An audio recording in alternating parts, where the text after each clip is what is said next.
Good morning, everyone. Welcome to our workshop meeting for Friday, December the 12th. Ms. Hilbrick, will you please call the roll? Yes, sir. Councilman De La Garza? Present. Councilwoman Butler? Present. Councilwoman Scott? Here. Mayor Pro Tem Young? Here. Councilman Lofgren? Here. And Mayor Crocker. Here. If you would, please stand and join me for the pledges, followed by a moment of silence.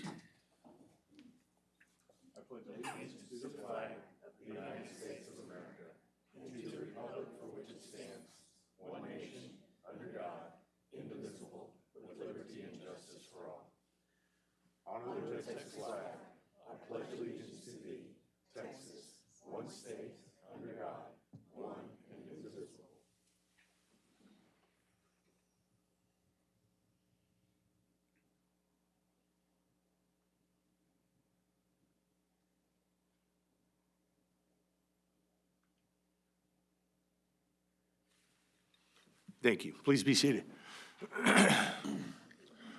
All right. Happy Friday, everyone, and welcome. We will jump right into our agenda. Mr. Garza, do we have any announcements or reminders?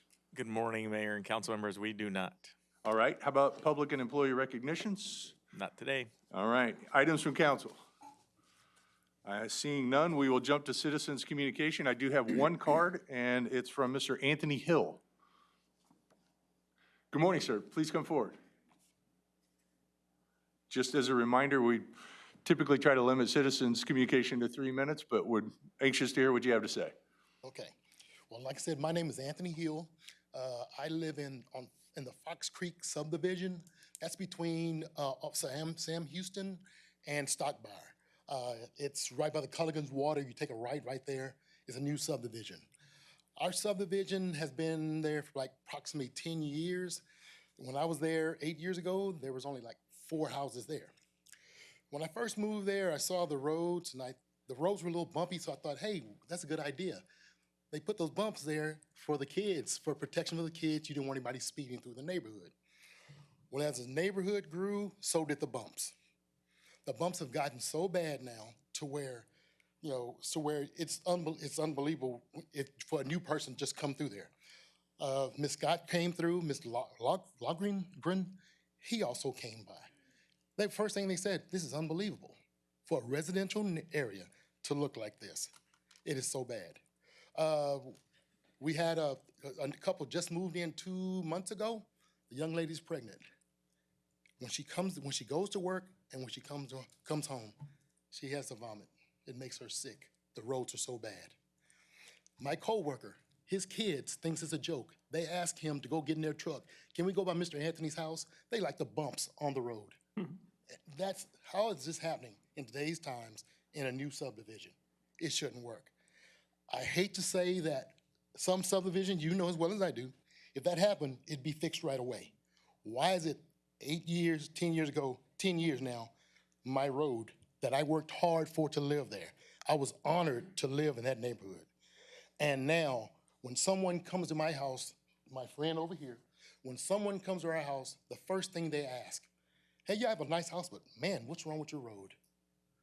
I think that's totally unacceptable, and I'm gonna ask that y'all please look into it, doing something for us to help our neighborhood out, to make it look like it's supposed to. We're willing to, if they fix, there's 2 ways to enter and exit. Hey, we're willing to park down the road and walk to our homes if we have to. We'll do whatever it takes for you to do the right thing as our taxpayer and make our neighborhood look nice again. Thank you. All right. Thank you for the information, Mr. Hill. Much appreciated. All right. Moving on then, we will jump straight into our city manager's reports. Mr. Garza, I will turn it over to you. Well, thank you, sir. We have, as we normally do every quarterly workshop, we have several presentations for you this morning. Like we normally do every December workshop, we always begin that conversation with an update on debt capacity. And so we're delighted that Wesley is taking on this challenge now for the first time fully. And so if you have any issues with the information you're seeing, it is all Wesley now. So we'll turn it over to Wesley for this discussion. I am proud of him. Well, good morning, Mayor and Council. I'm Wesley Onishek, the Director of Finance. And today I'm going to walk you through an update on the city's debt capacity, which is going to help us understand how much we can responsibly issue in bonds to help fund the city's CIP. Why did vibrate?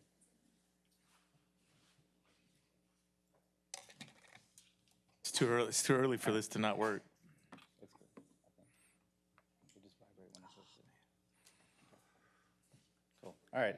So this presentation is going to be broken down into two sections covering CO-GO bond debt capacity and revenue bond debt capacity. And we'll start with CO and GOs. But before we get into the numbers, I'm going to spend some time talking about why cities issue debt, the types of debt that we have access to, and then I'll focus a little bit more on the COs and some of the key differences there and why that can be more beneficial to cities. So first off, why do cities issue debt? It's not something that we experience just here, but in all cities across the state. We have infrastructure needs for which costs exceed what we can reasonably collect and allocate in tax revenue in a given year without impacting other essential services. So in order to fill this gap, we issue bonds to fund major capital projects. What is a bond? It's similar to a mortgage or a car loan. We borrow funds to pay for a major expense and then repay that debt over a set amortization period.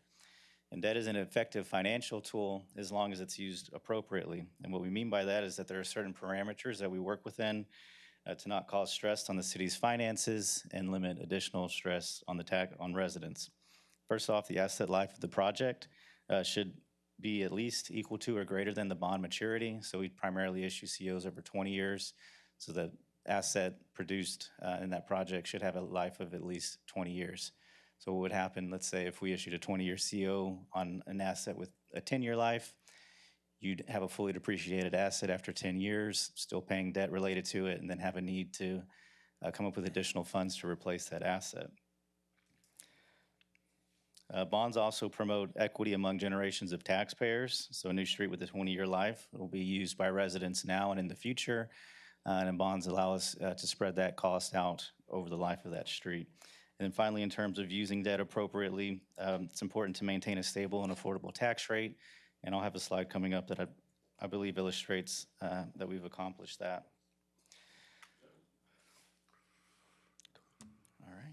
So this slide will go real high level on the most common types of bonds that we use before getting into some more detail on COs. So the first is our general obligation bonds. These are secured 100% by the city's property tax rate and do require an election. Certificates of obligation can be payable from property tax, other revenues, or a combination. And these do not automatically require an election. And our revenue bonds,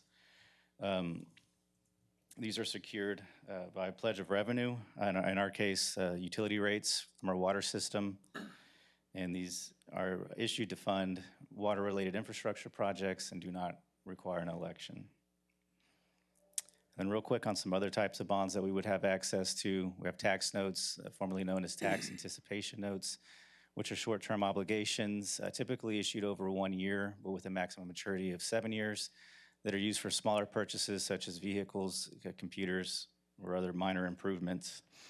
And then lastly, sales tax bonds. These are repaid by a dedicated sales tax source, such as the Type A or B Economic Development Corporation, which for us would be our Victoria Sales Tax Development Corporation, who do not currently have authority to issue debt, but could pursue it in the future via voter approval in an election. All right, so getting in more onto why we use certificates of obligation and some of the key differences there.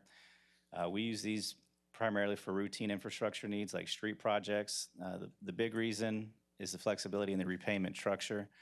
As I had mentioned previously, GOs have to be repaid with property tax, meaning your INS rate is set at a level to collect enough revenue to service all of the debt service on those bonds. With COs, you can use property tax, you can use other revenues to pay down that debt service.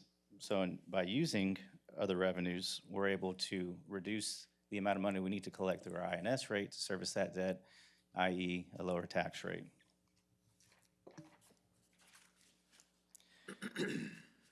Now, the issuance of COs it's not an overnight process, and although it does not require an election, We do go through these projects and funding strategy throughout the year at several public meetings, such as today's work session and other council meetings. We hold, and even today, when we get into our debt capacity, I'm going to talk about what we plan to do in 27, 28, and 29 to fund the CIP. So I'm saying now in advance that we would be issuing COs in those years unless directed otherwise. We also have public hearings for the budget and tax rate, which both include project expenditures and bond issuances. And before we can issue COs, we're required to give public notice, which we did last week with the notice of intent, which opens up a 45-day period to allow public comment from citizens before we sell any debt. So any questions up to this point? Okay. All right, so I'm going to touch briefly here on just some legislative efforts that we've had impacting COs. Obviously, there's been some issues among taxpayers and the legislature on how they're used. So in 2021, they went through a process approving, redefining debt and what all could be included within our INS rate. So based on that, there were some non-voter approved debt that had to be moved into the M&O rate, and based on how much impact that had on your M&O rate, triggered elections for some entities. They did make exceptions for infrastructure projects like streets, drainage, and public safety facilities, whereas no election would be required in those cases. In 2023, they broadened some of the uses really just to include other costs associated with those approved projects, including purchasing supplies, acquiring land, and other professional services, anything really necessary to construct or require a public work. And they also narrowed the definition of a public work because basically anything that was a city-owned facility was considered a public work regardless of what it was. So they wanted to exclude certain things such as sports facilities, hotels, and long-term leased arenas. Now 2025, we didn't see anything get passed, but there were several things that went through committee. One of those was restricting eligible projects and barring use for airports, libraries, parks and recreation amenities, and stadiums and similar facilities. They also looked at increasing the waiting period after a failed bond election from 3 years to 5 years. So right now, if we take a bond to the voters and it fails, if it's a specific project, you wouldn't be able to issue COs on that specific project for 3 years. If you went with a category of projects, you wouldn't be able to issue COs for that whole category of projects for 3 years. They also looked at reducing the maximum maturity from 40 years to 30 years, lowering the signature threshold to force election from 5% to 2% of registered voters, and then prohibiting repayment of non-voter approved debt from the city's INS rate. Do you have some? Yeah, can you go back real quick? I just want to reiterate that the last section on this slide, those changes did not go into effect, but you may recall us keeping you updated during the legislative session about these possible changes. We suspect and feel fairly certain that additional changes will be considered in future legislative sessions, and I just think it's important to note that if further restrictions or requirements are placed on COs, it would basically force us to go back to the drawing board in how we pick projects and just develop our entire CIP. And so I just want to be clear that if those further restrictions come, projects that we're talking about doing, in 27, 28, 29, all of that would have to go back to the drawing board for reconsideration just based off of the new parameters and new rules. So just want to make that clear. Thanks. All right, so now I'm going to discuss our debt management plan and how this ties in with our debt capacity assumptions. A debt management plan outlines how we issue and retire debt over time, and we manage our debt by issuing new debt as old debt is paid off and through bond redemptions to open up capacity in earlier years, while keeping in mind what would be affordable based on NTAV and the changes in NTAV in the economy. When I talk about the tax rate today, I'm referring primarily to the INS rate, but as you know, there is another side to that that makes up the overall tax rate. And while it would be ideal to just lower our INS rate and shift it over to the M&O rate as debt retires, we're limited by law to just 3.5%. So in order to keep up with with generating funds for projects and meeting citizen expectations, there is a need to keep our INS rate at a level to achieve that funding level. In government finance, we talk about two related concepts that you've heard me mention a couple of times this morning. First, debt capacity, which we describe as what we can borrow based on the size of our tax base, or NTAV, and then debt affordability, which is how much we can comfortably repay without raising taxes beyond what residents would deem acceptable. And these concepts are influenced by external factors, which include our NTAV, our appraisals, our NTAV, which of course goes into setting our tax rate. In addition, our bond redemption program provides us some flexibility on debt service requirements in future years. And including this coming up, I'll have a proposal on augmenting our redemption program and how that impacts our assumptions going through this next CIP window. And as I mentioned at the start, we also have to consider not just the debt we issue, but the debt issued by other entities such as the county or the school district. So while appraisals may be up, that does not necessarily mean that incomes have gone up to match an ability to pay more in taxes. So we need to be mindful of what not just the city's tax rate is, but just overall for the citizens. And then lastly, the interest rates. Obviously, higher interest rate means a higher debt service requirement, which limits how much we can issue.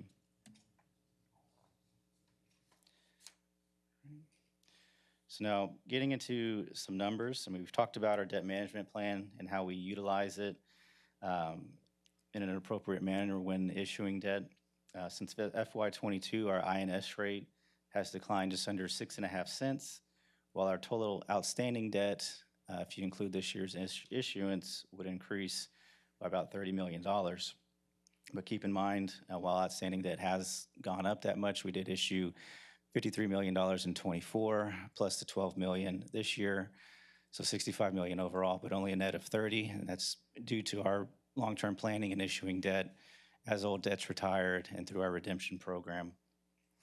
Now, I know our NTAV growth here is shown in blue. Obviously, that's played a role in allowing us to lower our INS rate. But on this next slide, it's not resulted in the city collecting more in INS revenue.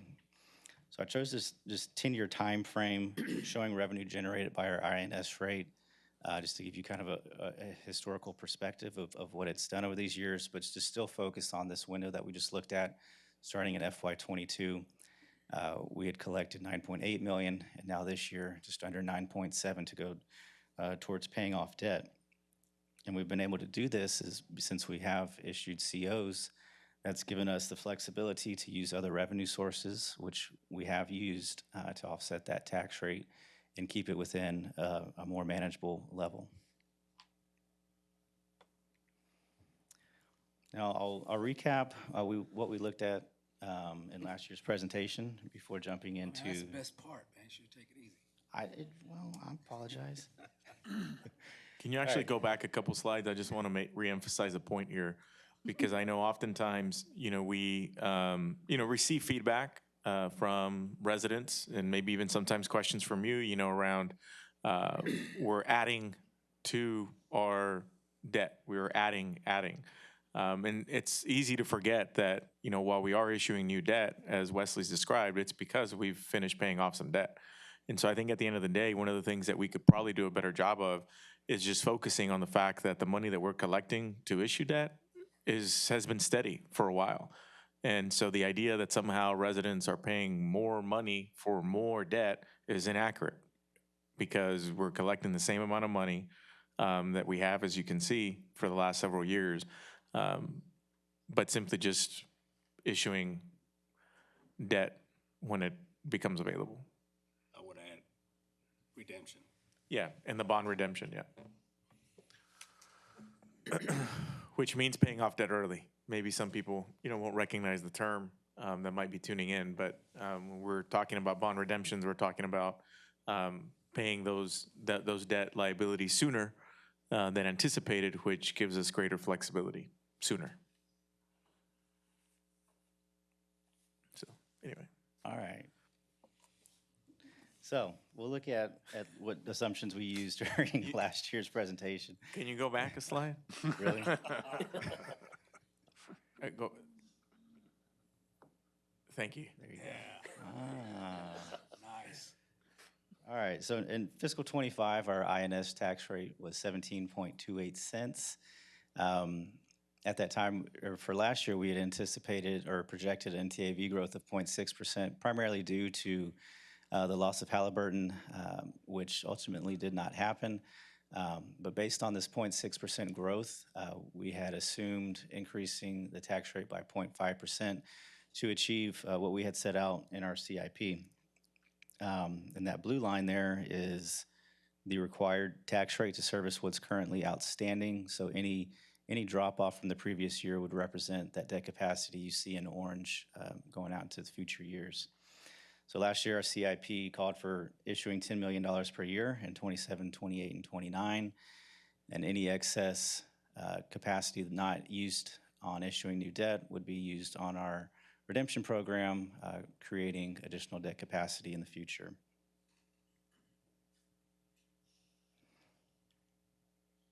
All right, so fast forward to 2025 and our current assumptions. You'll see on the left there our NTAV growth assumptions. Again, we had that 1.2% decrease in NTAV. Along with that, we'd also seen historically low new improvements at just $27 million, which didn't help the cause, but we've since adjusted our growth assumptions for 27 and 28 down to 1.5% from 3%, just to be a little more conservative on that side. On the right, you see our current debt service requirements, and then updated for the issuance this year, and then also what I had talked about earlier, that augmented redemption program up to $1.3 million. So I want to talk briefly about that redemption program. Remember, in our original budget, we had $655,000 there, which was going to be funded by a transfer from our stabilization fund.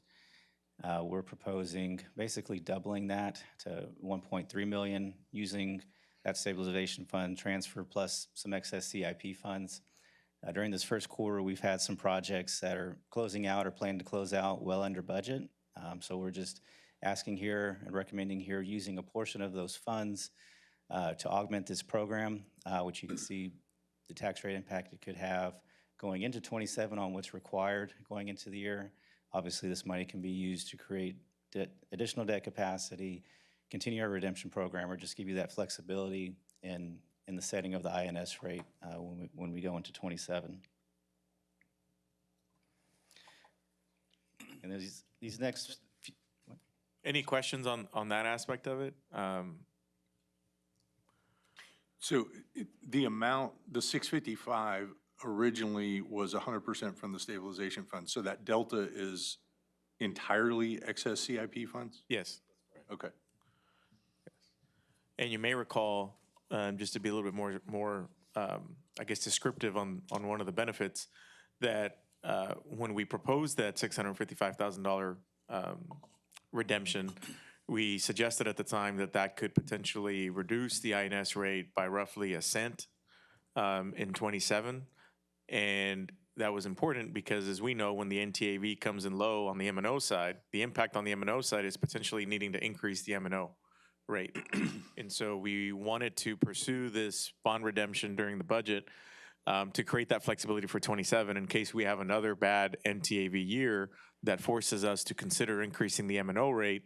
We could help offset that increase in the M&O rate by decreasing the INS rate. And so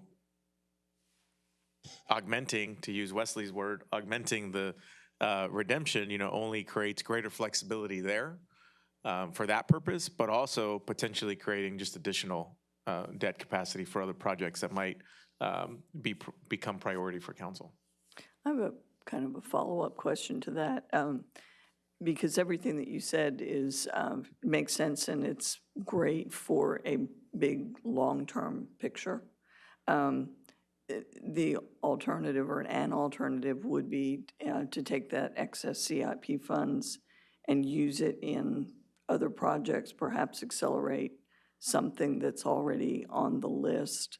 And sitting here saying that, I know that feels like a short-term solution and not the better choice, but could we explore that a little bit in terms of, we do have some Yeah. citizens that care about their projects.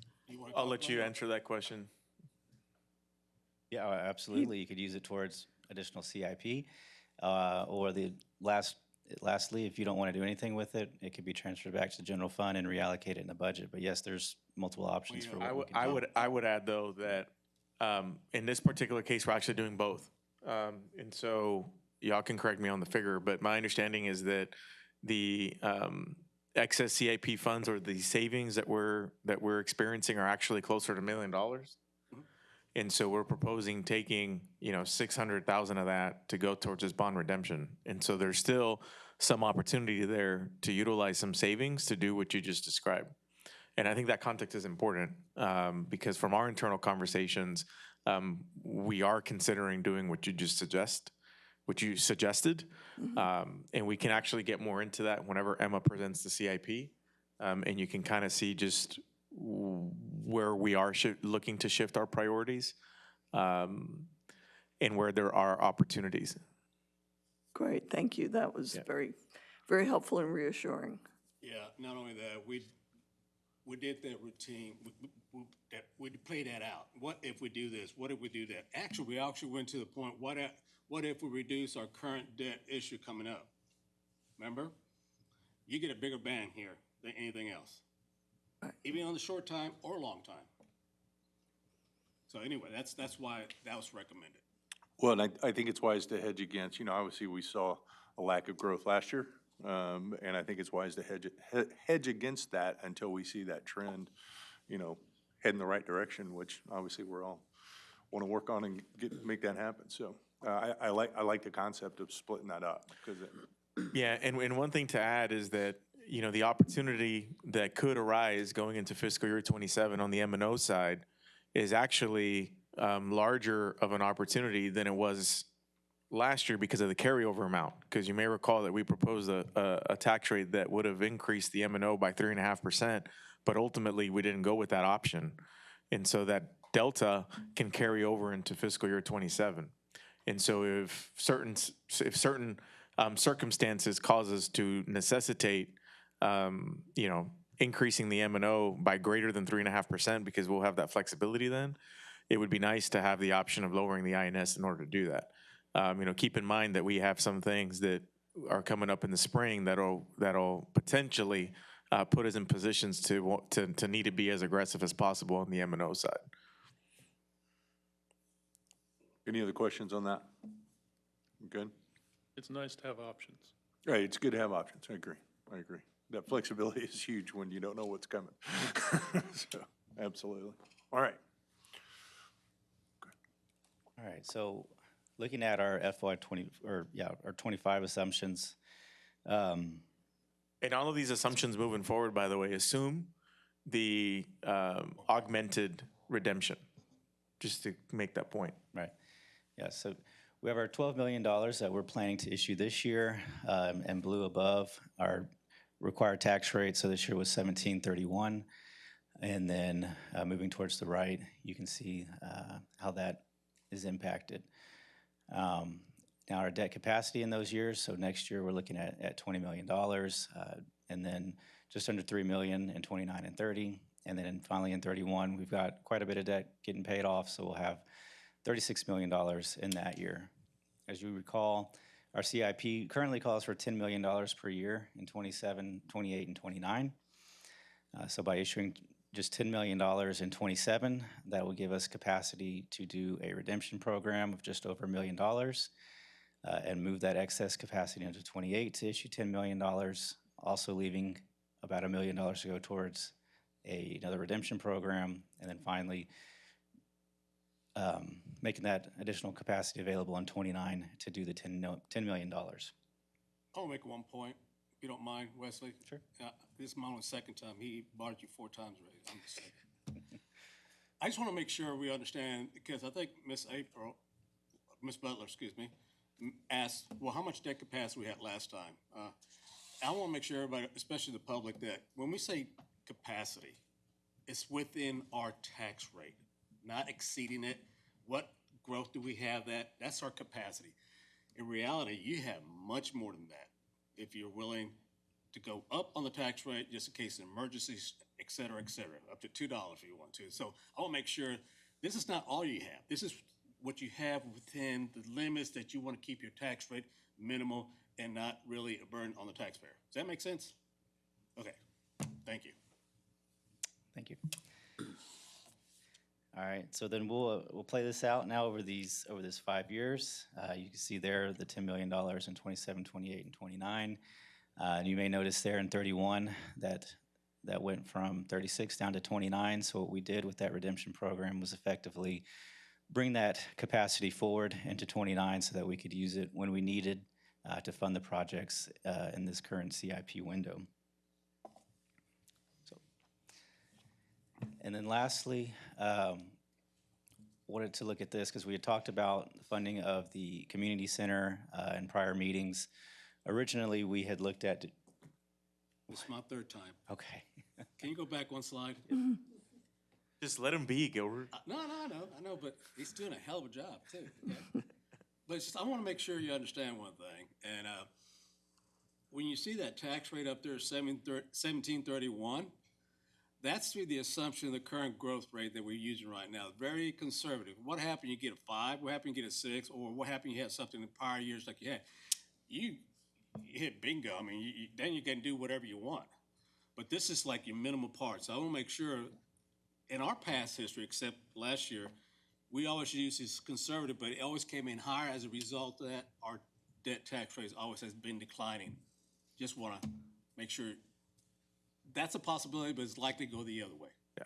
And to that point, and now I'm interrupting Gilbert, not Wesley, just for the record. We hope that those NTAVs come in greater, because if you're watching this graph and thinking, well, what are we going to do in 2030? Well, the hope, of course, is that the NTAVs come in healthier than what we're projecting over the next several years, so that that can create that flexibility and that opportunity for 2030. But it's just too early to really, play too much around with what might happen in 2030. But we're certainly mindful of wanting to make sure that we can have some money in 2030 too. Right, Wesley? right. And We're done. We're done. But to his We're point, done. if we do need the additional debt capacity in 2030, we could look at utilizing some of other excess funds to redeem bonds in that year to create that capacity. So we have options there based on our CIP needs. Good job. Yes. All right, so back to the community center. I'll give you the numbers, and then if Jesus wants to make any comments. I'm good, man. Good, okay. I'm good. So originally in our funding, so when we first brought the funding plan for the community center, we had looked at issuing $15 million in COs that would have been funded through another revenue source. We've since revised that down to $10.8 million, which is about $846,000 per year in debt service. So we would fund that through another revenue source over these first 4 years, so it wouldn't be picked up by the INS rate over those 4 years. But then in 2031, when that capacity opens up, that is at that time is when the INS rate would pick up the debt service on those bonds. So this is the last of it on the COs. So is there any questions or discussion on CO bond capacity? Any questions? No. Okay. Cool. All right, so we'll jump into the revenue bond capacity. This will go much quicker here. So on the left, we have our outstanding principal balance on revenue bonds, and on the right, the annual debt service requirements. And then each year that you see that drop in annual debt service represents an increase in debt capacity. So as I mentioned earlier with the revenue bonds, these are serviced with the pledged revenue source, which in our case is our utility rates. Our utility rates are established and broken down into two parts, one to fund operations and the other side to fund debt or CIP. You see in the table that our annual debt cash flow generated by our current rates is $9.25 million. And then in the middle, our required debt service. You can see there's a delta there, and on the right, you see the excess cash flow in each of those years, which would represent money that could be used to issue new debt. Or in our case, what we've done is use it on one-time transfers to our CIP fund to avoid having to issue additional debt and also to get some more projects done during this time while we have the flexibility. This graph just illustrates kind of over time that available cash flow compared to the required debt service. And then here, as it stands today, with this excess cash flow, if we wanted, we could issue $52 million in revenue bonds. And then you see out to the right, those additional years where debt capacity becomes available. So we've held off on, yes, sir. On revenue bonds and the CO bonds, do they all have the same redemption time period built into the bonds? Are they 10-year normally? Normally they are, but some of them are non-callable. So I think on some of the refunded bonds are non-callable. So it kind of just depends. They're not all the same. On the revenue side, do we redeem bonds periodically? We have not. Currently, there's one issuance that actually has principal amounts that we could redeem, but we haven't because typically our strategy for redeeming bonds is creating debt capacity. And since we're not issuing debt on this side, we're using it towards one-time projects and the CIP instead. I'd like to add one thing. This is all seriousness. Your point, Mark, is fabulous, and we agree with that. But we need to go back 4 or 5 years ago before Raleigh, well, after Raleigh passed away. One of the decision-making point, which I was presented as back then, is that we're going to have all this cash flow. One decision was to throw this cash flow towards the CIP and avoid revenue bonds right now until we get everything, these studies done. And the conversation came up, I think Dusty was there, we talked about redemption too. You could do redemption, but the biggest bang is using cash flows on CIP right now because a lot of your principal is coming down. Your interest is not really that much. You're paying off your principal now, majority of it. Because if you look at that, I don't know if you still have it up there, you're dropping like hot potato. So the biggest bang right now is to use that. Now, with that said, one of the conversations that we've been having is that, we have all these other studies coming about. You got the storm water study coming about. That's a perfect time to start putting in a strategy with redemption while you selling bonds now. You get it? Because you start that same momentum you have on the CO. You create that flexibility on the utility side now.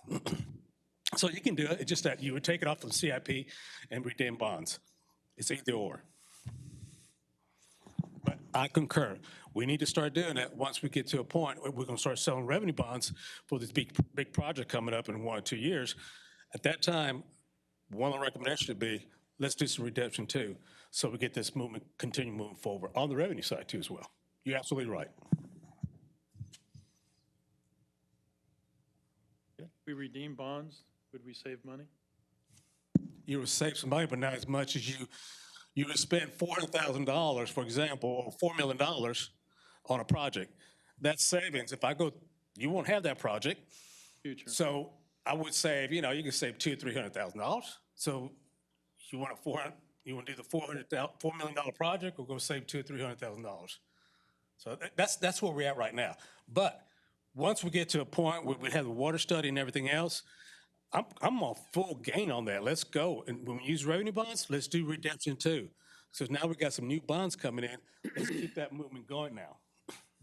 That's all I'm saying. I'm not against it. I think that's a perfect idea, but the timing should wait till we start doing the revenue bonds because we are eventually going to do some. Okay. But go back to the studies. I think that's important, Wesley, for you to elaborate on those studies, please. Yeah, so Gilbert's touched on quite a bit of this already and why we've kind of postponed issuing any new debt. Obviously, not having those commitments to that annual debt service gives us flexibility in the future when we get into that rate setting. We haven't updated our rates since 2019. I think clearly we can all agree that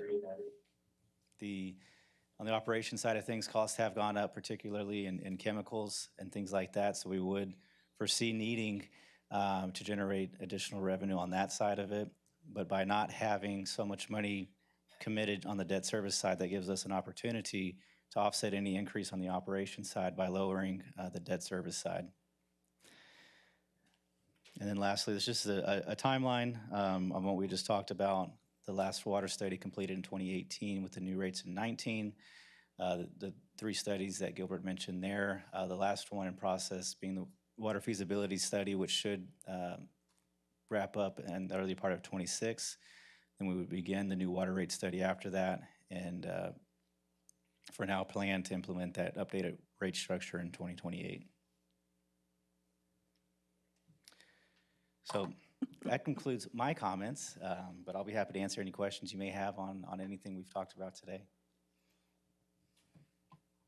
When we do debt payments on bonds, are they done once a year, at a certain time of the year, or? They're twice a year, so one payment will be principal and interest, and the other will be just interest only.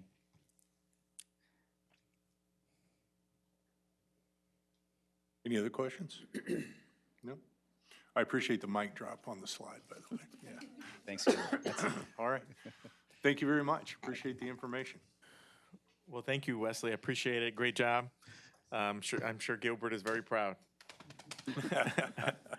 And so next up, we're going to hear from Emma, our engineer that's in our engineering department, which is where we have them.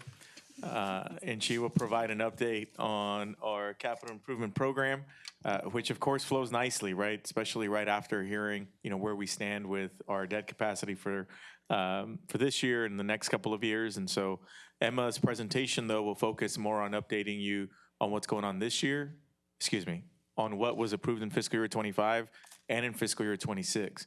We normally don't start taking a deep dive into the outer years until the March workshop. And so just keep that in mind. So, Emma? Okay, thank you. Good morning, Mayor and council members. Good morning. Yep, my name is Emma Tucker, and on behalf of the engineering department, happy to be here this morning to give this update. So I'm going to talk about our fiscal year 25 projects and where the status of those as of today.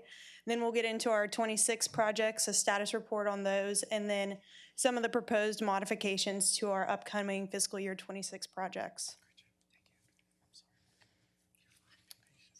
So first up, our fiscal year 25 residential street project. As you can see on the right, that's the map of the areas that we completed some work in this last fiscal year. And that project consisted of point repairs, a seal coat, and then an onyx surface treatment to these areas across town. We did our final walkthrough on that project on Monday. And so we've got a couple of punch list items to get wrapped up, but pretty much this project is headed towards closeout. And then here's a photo of the entrance to Windcrest. And, I just put this up here to kind of show you all the finished product across town. Next up, we have our Vine Street reconstruction project. This consisted of reconstructing Vine Street from Mockingbird Lane to Red River. And again, we had a final walkthrough on this project as well. There are some outstanding punch list items that are being worked on. And so again, we're approaching completion on this project as well. And as you can see, there's a photo of a piece of Vine Street with the new striping, and it looks really good. And so construction is headed towards completion. And then our fiscal year 2025 Thoroughfare Street project.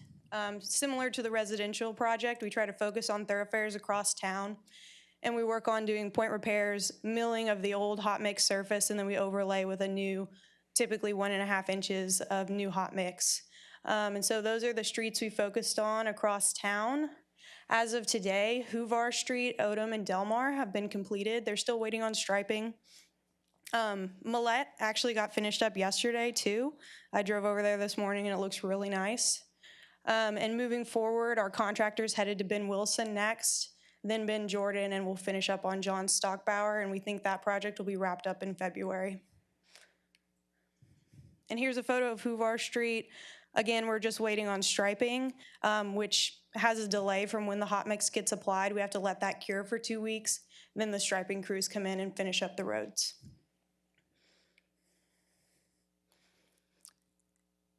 And then the last fiscal year 2025 project that I'm going to talk about is our Anthony Road Sanitary Sewer Project. This project was along Anthony from Lone Tree to Hanselman and then down Hanselman from Anthony to Del Mar. And we're upsizing some sanitary sewer mains in that area and then rehabbing the manholes and providing new services to the homes in that area. We anticipate completing this project at the end of the month. And the photo on the right is just to show y'all that's some of the machinery that has to get used to complete this project. And then I've got another photo just to show kind of the scale of this project and what it's taken to get done. And the reason I show these photos is it will have a ripple effect into some of the modifications we're recommending for the 26 project, in that the scale of this project has had a pretty significant impact on Anthony Road. And so we're gonna propose to add Anthony into our upcoming thoroughfare project, but I'll get into more detail on that in a couple of slides. So that is our fiscal year 2025 update. And construction's ongoing, again, to be completed in December. Any questions on any of those? Nope, okay. So now jumping into fiscal year 2026 status report. Here, these are about half of the projects we're working on, and I'll have another slide with the other half. And as you can see, I have a legend on the right to show you where we are with these different projects. So our residential street project, we're gonna recommend some modifications, and I have some slides going into those detail. Our Bon Air street reconstruction, phase 1 and 2, that design work was completed by our professional consultant, and we're actually moving into the phase of the project where we solicit proposals from contractor, and we'll be moving forward to construction. Lone Tree Acres Street and Drainage Project is one of our grant projects, and Ms. Katie Connolly is going to give an update on all of our grant projects to y'all in a little bit. And then the next chunk of projects is our thoroughfare projects for this year. Again, we'll be recommending a couple of modifications to that project. Our Guy Grant Street Reconstruction Project, that project, we're actually gonna work on the design in-house.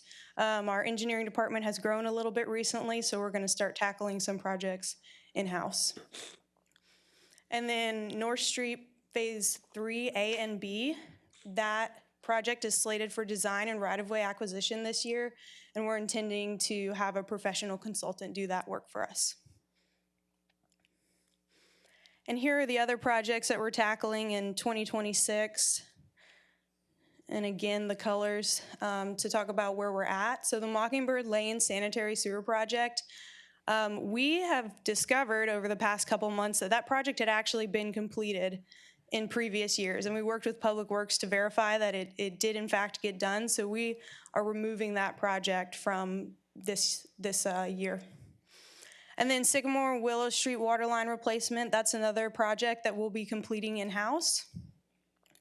And the next 4 projects are Regional Wastewater Treatment Plant Project, Water SCADA and Wastewater SCADA, MLK Park Project. Again, Katie's gonna give an update on that in her grant presentation. I have a slide with updates on the community center and our citywide street lighting project that I'll get into in just a minute. And then the next 2 projects, the boat ramp and kayak takeout project and the children's park project. Again, Katie will give y'all an update on.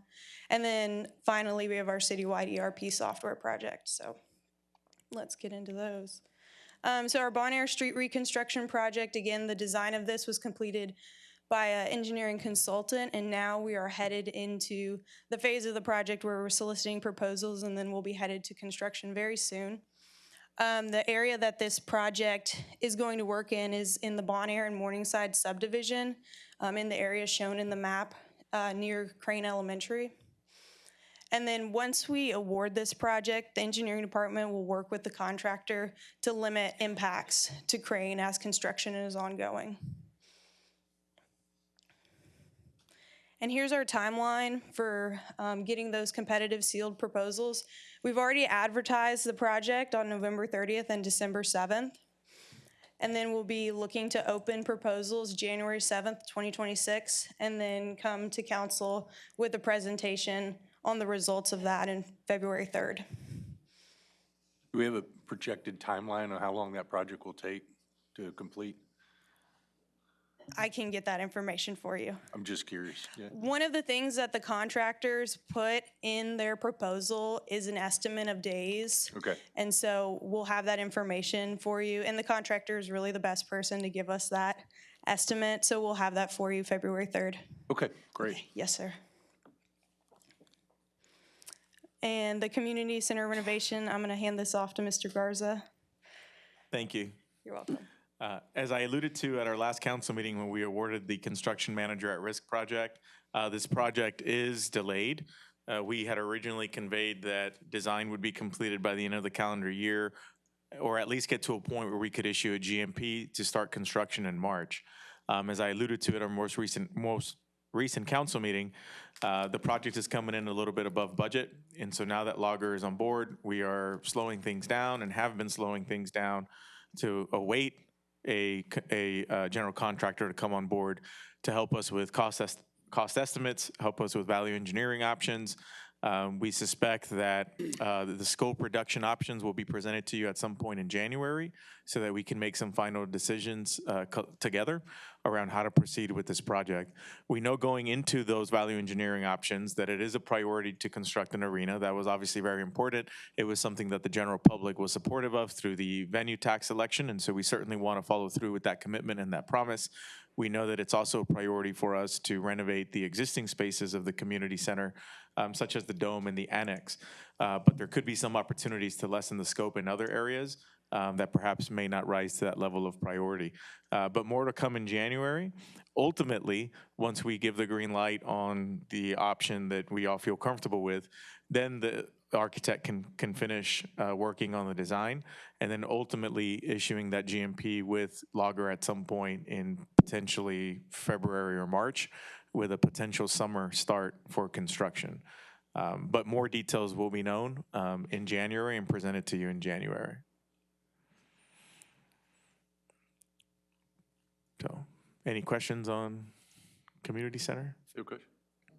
You good? All right. Okay. Thank you. Back to you. Thanks. So next up, we have our citywide street lighting project. The engineering department, we're currently working with AEP to get a scope finalized and then receive a proposal for this work. But the gist of the project is that we're going to add street lights to existing poles across town.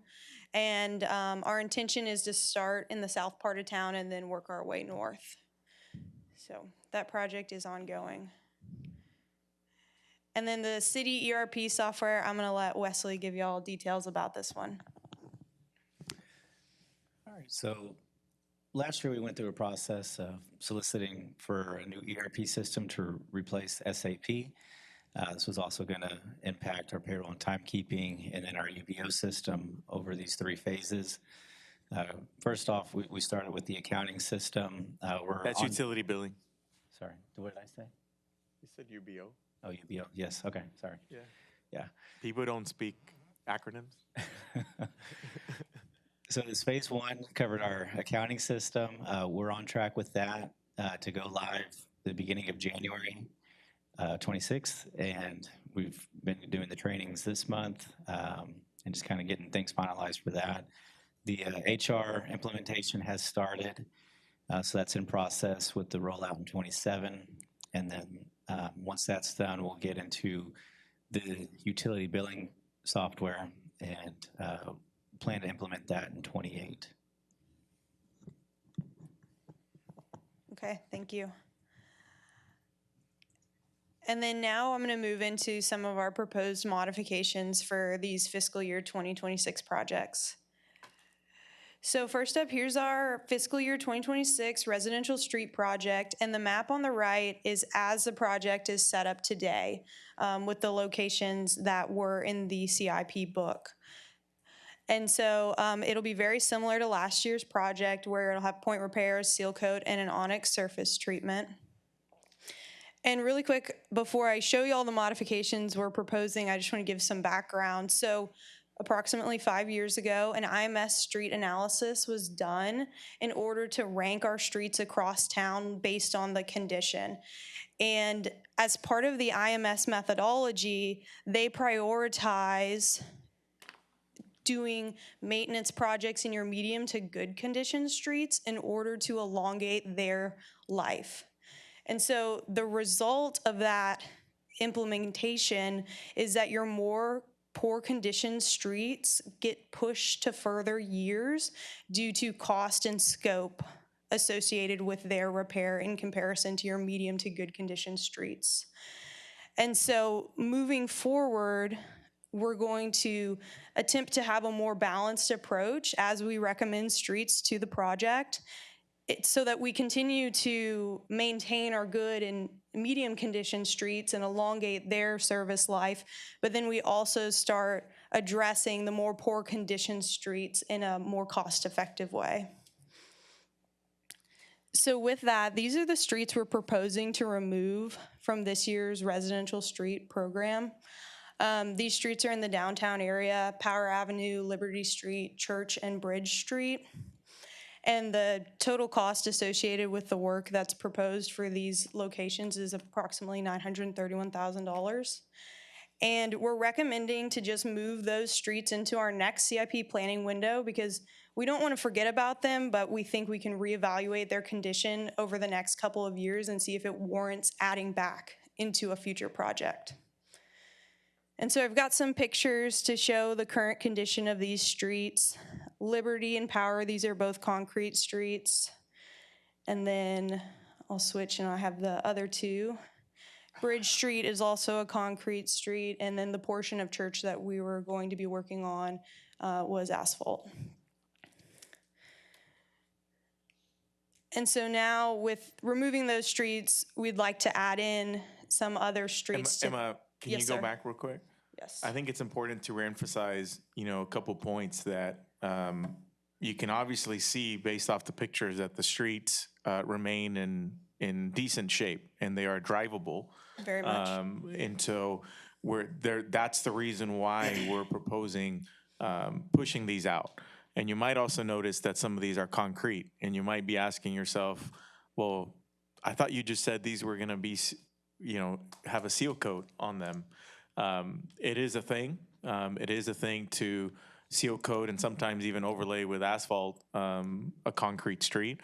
We actually have some concrete streets that at some point were actually overlaid. And so that's not a foreign, concept. But again, as you can see, they're drivable, they're in decent shape compared to the ones that Emma's about to show you. Yeah, thank you. So yes, so these are a few of the streets we're proposing to add to this year's project. These streets are dead-end streets off of Hanselman Road, and currently they're scheduled for fiscal year '28. And I think based on the pictures, you'll see really the comparison in their condition to the streets that we're proposing to remove. So here's Cervantes Street as it comes up to Hanselman and Levis Road. And then Certucci Road and Julius Street. And so I think the condition of these streets compared to the previous pictures really shows the need for these streets to get addressed sooner rather than later. And we've got two more streets that we'd like to add to this year's residential program: Armory Drive and Center Street. Currently, Armory Drive is also in that fiscal year '28 project, and then Center Street is not currently scheduled for maintenance. Armory Drive is right off of Mockingbird, and then Center Street is a dead-end street off of Wan Lin. And then here are some photos depicting the condition of these streets as well.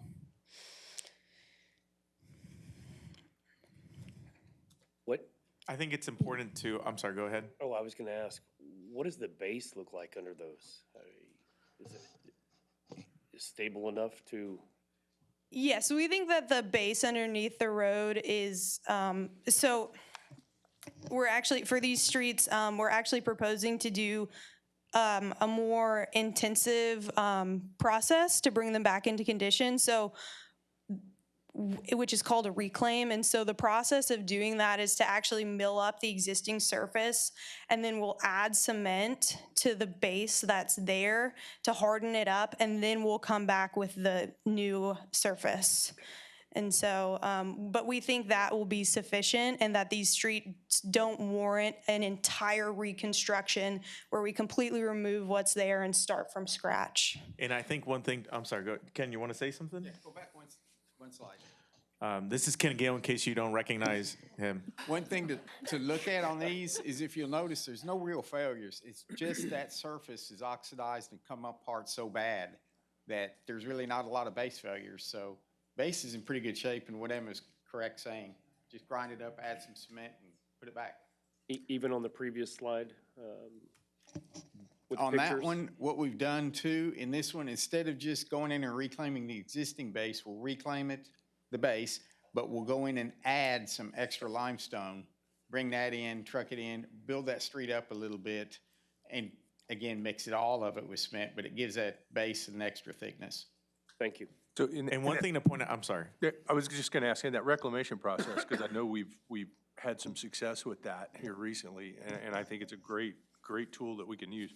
I'm assuming that as that work is done, there's kind of a reevaluation in the midst of it to say, yeah, this reclamation is gonna work, versus, no, we need to shift our, set the sails because the wind's a different direction, because it looks like that it needs more than just a reclamation. I'm assuming that's part of that process. Is that- It could be. Okay. But one thing to keep in mind is that, just to add some further context to Emma's historical overview, is that the reason why we went with IMS and tried to bring a more data-driven methodology to the selection of streets was based off of feedback that we were getting of the optics that were out in the community, that we were picking streets just because we wanted them to, right? Like, people felt that there wasn't a solid criteria, if you will, on the streets that were being selected. Now, that wasn't necessarily true. I mean, there was a lot of well-thought prerequisites that were being utilized by Ken and others historically. Things like the condition of the street, obviously. I mean, we have internal records of us doing our own internal street condition assessments, but we were taking into account things like traffic count. That was playing a huge factor, because the city was thinking, well, if I've got limited resources to address streets, I'm going to put that money towards a street that benefits the most amount of people, right? And so we were taking that into account. We were taking into account, the construction aspect of it. And so when you're having to completely reconstruct a street, meaning literally take everything out and start from scratch, it increases the cost.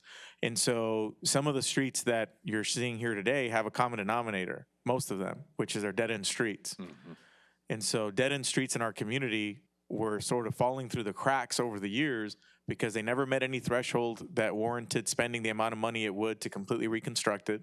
It never met the threshold for the amount of cars that navigate that street, and they would just fall through the cracks. And that IMS study from 5 or 6 years ago was previous to the pilot/experiment that we had with Will Hurd, which was only about 3 years ago, which was what Emma described, a reclamation and a seal and an onyx. And that was our first sort of guinea pig of that treatment process, which again came after the IMS study, right? And so I think now, to Emma's point, we're adjusting, moving forward, how we select these streets to have better balance. If before the IMS study, people felt that it was kind of just non-structured, then it probably got over-structured with the data, and now it's about finding that balance. And it helps that we now have a proven method to address these streets that wouldn't meet any other threshold because they're dead-end streets. And not to go off too much on a soapbox, but this is also consistent with some of the challenges that we face even with the utility system. Because you may recall when we did more of the analysis on our utility system, one of the things we talked about was that we have over 200 points throughout our community that necessitate flushing. Part of that is because we have a lot of dead-end streets. And so I think it's important for us to understand that our hodgepodge approach to growth in our community over the years has some negative effects on how you go about maintaining that infrastructure. And I think it's important for us to be honest about some of that historical lack of organization in how we were facilitating growth so that we could be better at facilitating that growth in a manner that is more consistent with being able to keep up with utility maintenance as well as street maintenance. End of soapbox. You brought up Onyx a couple times. How many years or how long have we been using Onyx, and is that product holding up to expectations? I think it was 2018, 2019. But Zeus first got here, Yeah, it we was did, 2019. North Crest, Yeah. and it was 2018. yeah, 2019. Yeah, Northcrest was, I think, the first That Onyx product holding project. up? How's that How's product that holding up? Holding up? It's holding up great. It is showing some wear as naturally, but it shows wear at the driveways and turning Correct, movements. 'cause of But the short turning, of that, yeah. it's a great product. It has held that rock in place. There's no shelling, rock, as old seal coats, you'll see rock on the side or in the middle. Onyx locks it in, and it's been a great product. Well, and some of you may recall too that part of the reason why staff explored that as a solution was actually more aesthetic. Because, Jan and I have had conversations about some of the seal coats, in her area that the final product looked very white, very gray, and people just felt that the project looked unfinished because people have this connection with, a fixed street is going to be black. And oftentimes when you just do a seal coat, it doesn't always look black. And so the Onyx experiment stemmed from wanting to give a black finish to the seal coats.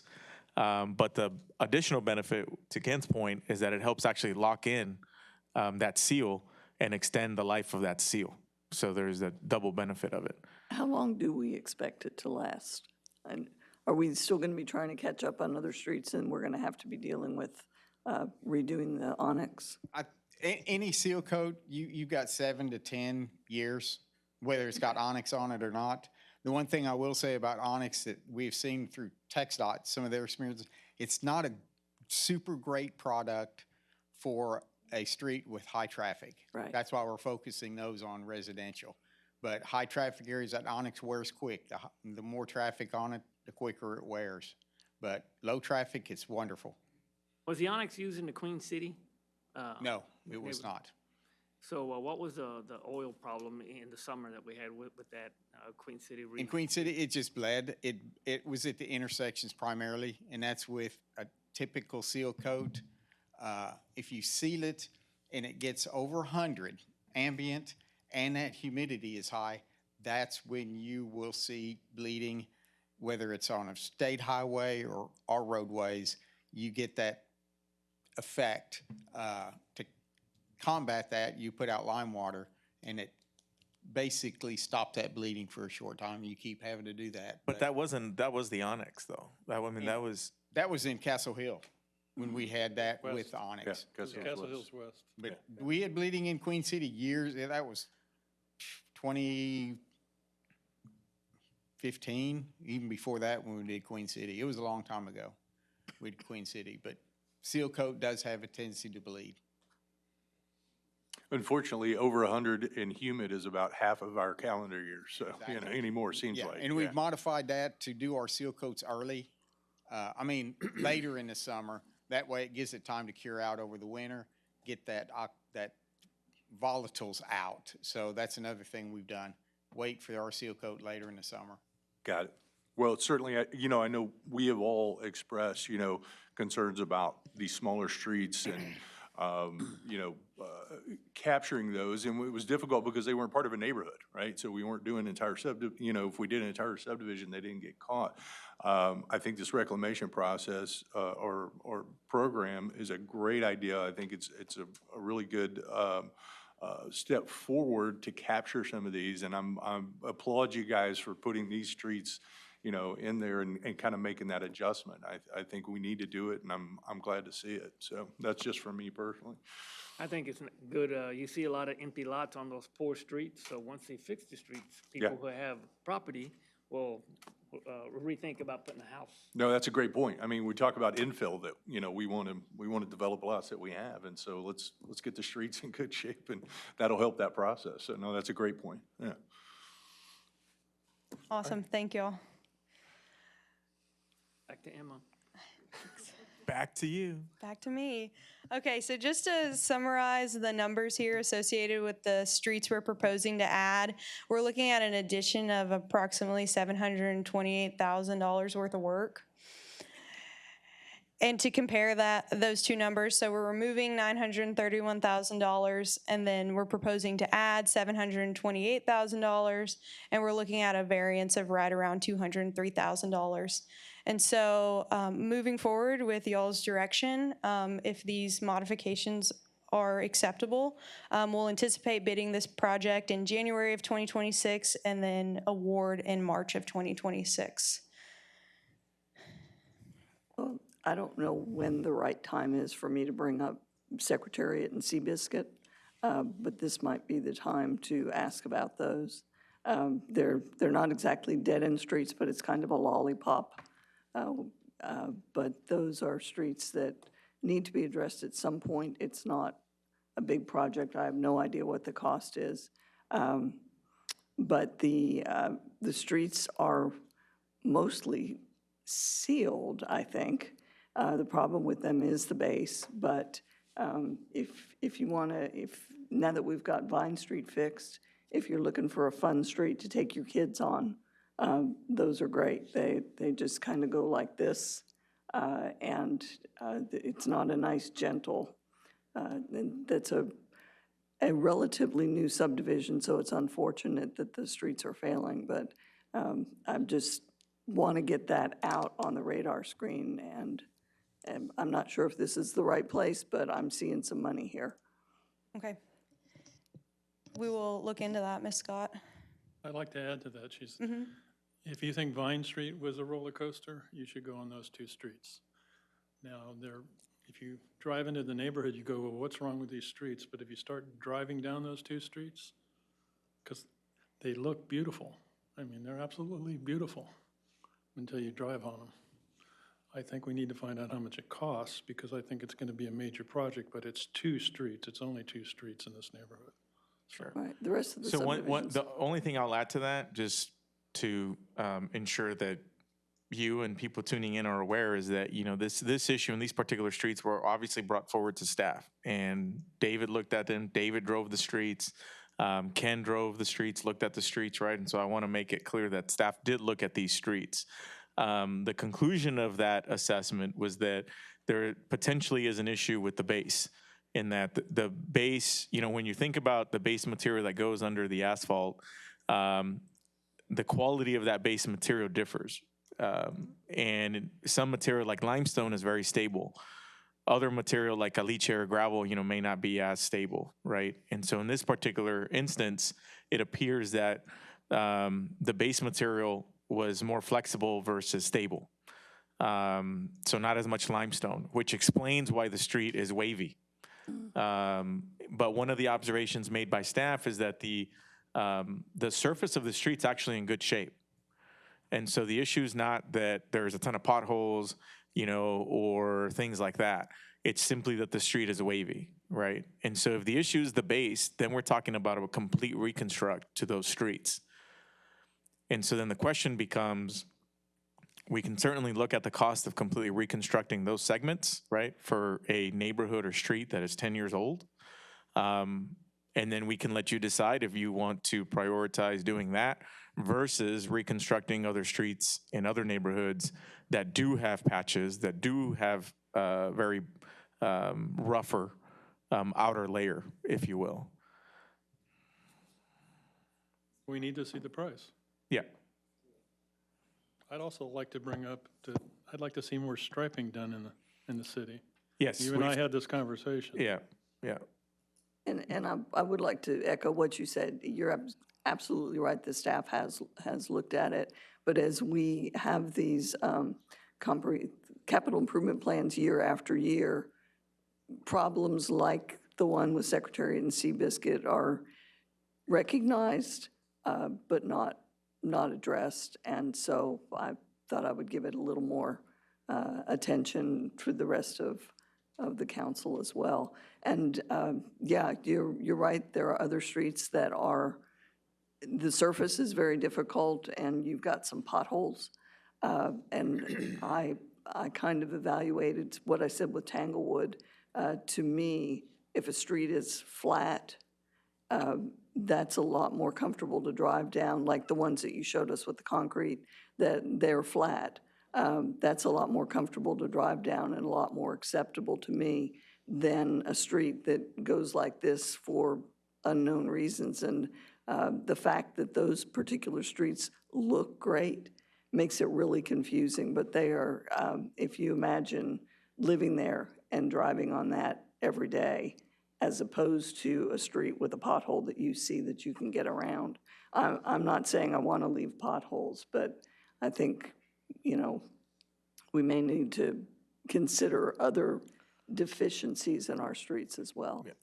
One of the things that we can commit to is leading up to the March work session, right? Which is when we start talking about some of the, fiscal year 27 projects, things of that sort.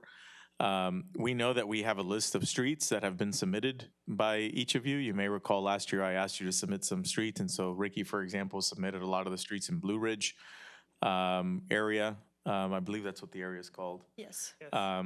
And so we've been looking at, the cost of addressing some of the streets that Ricky brought up to us.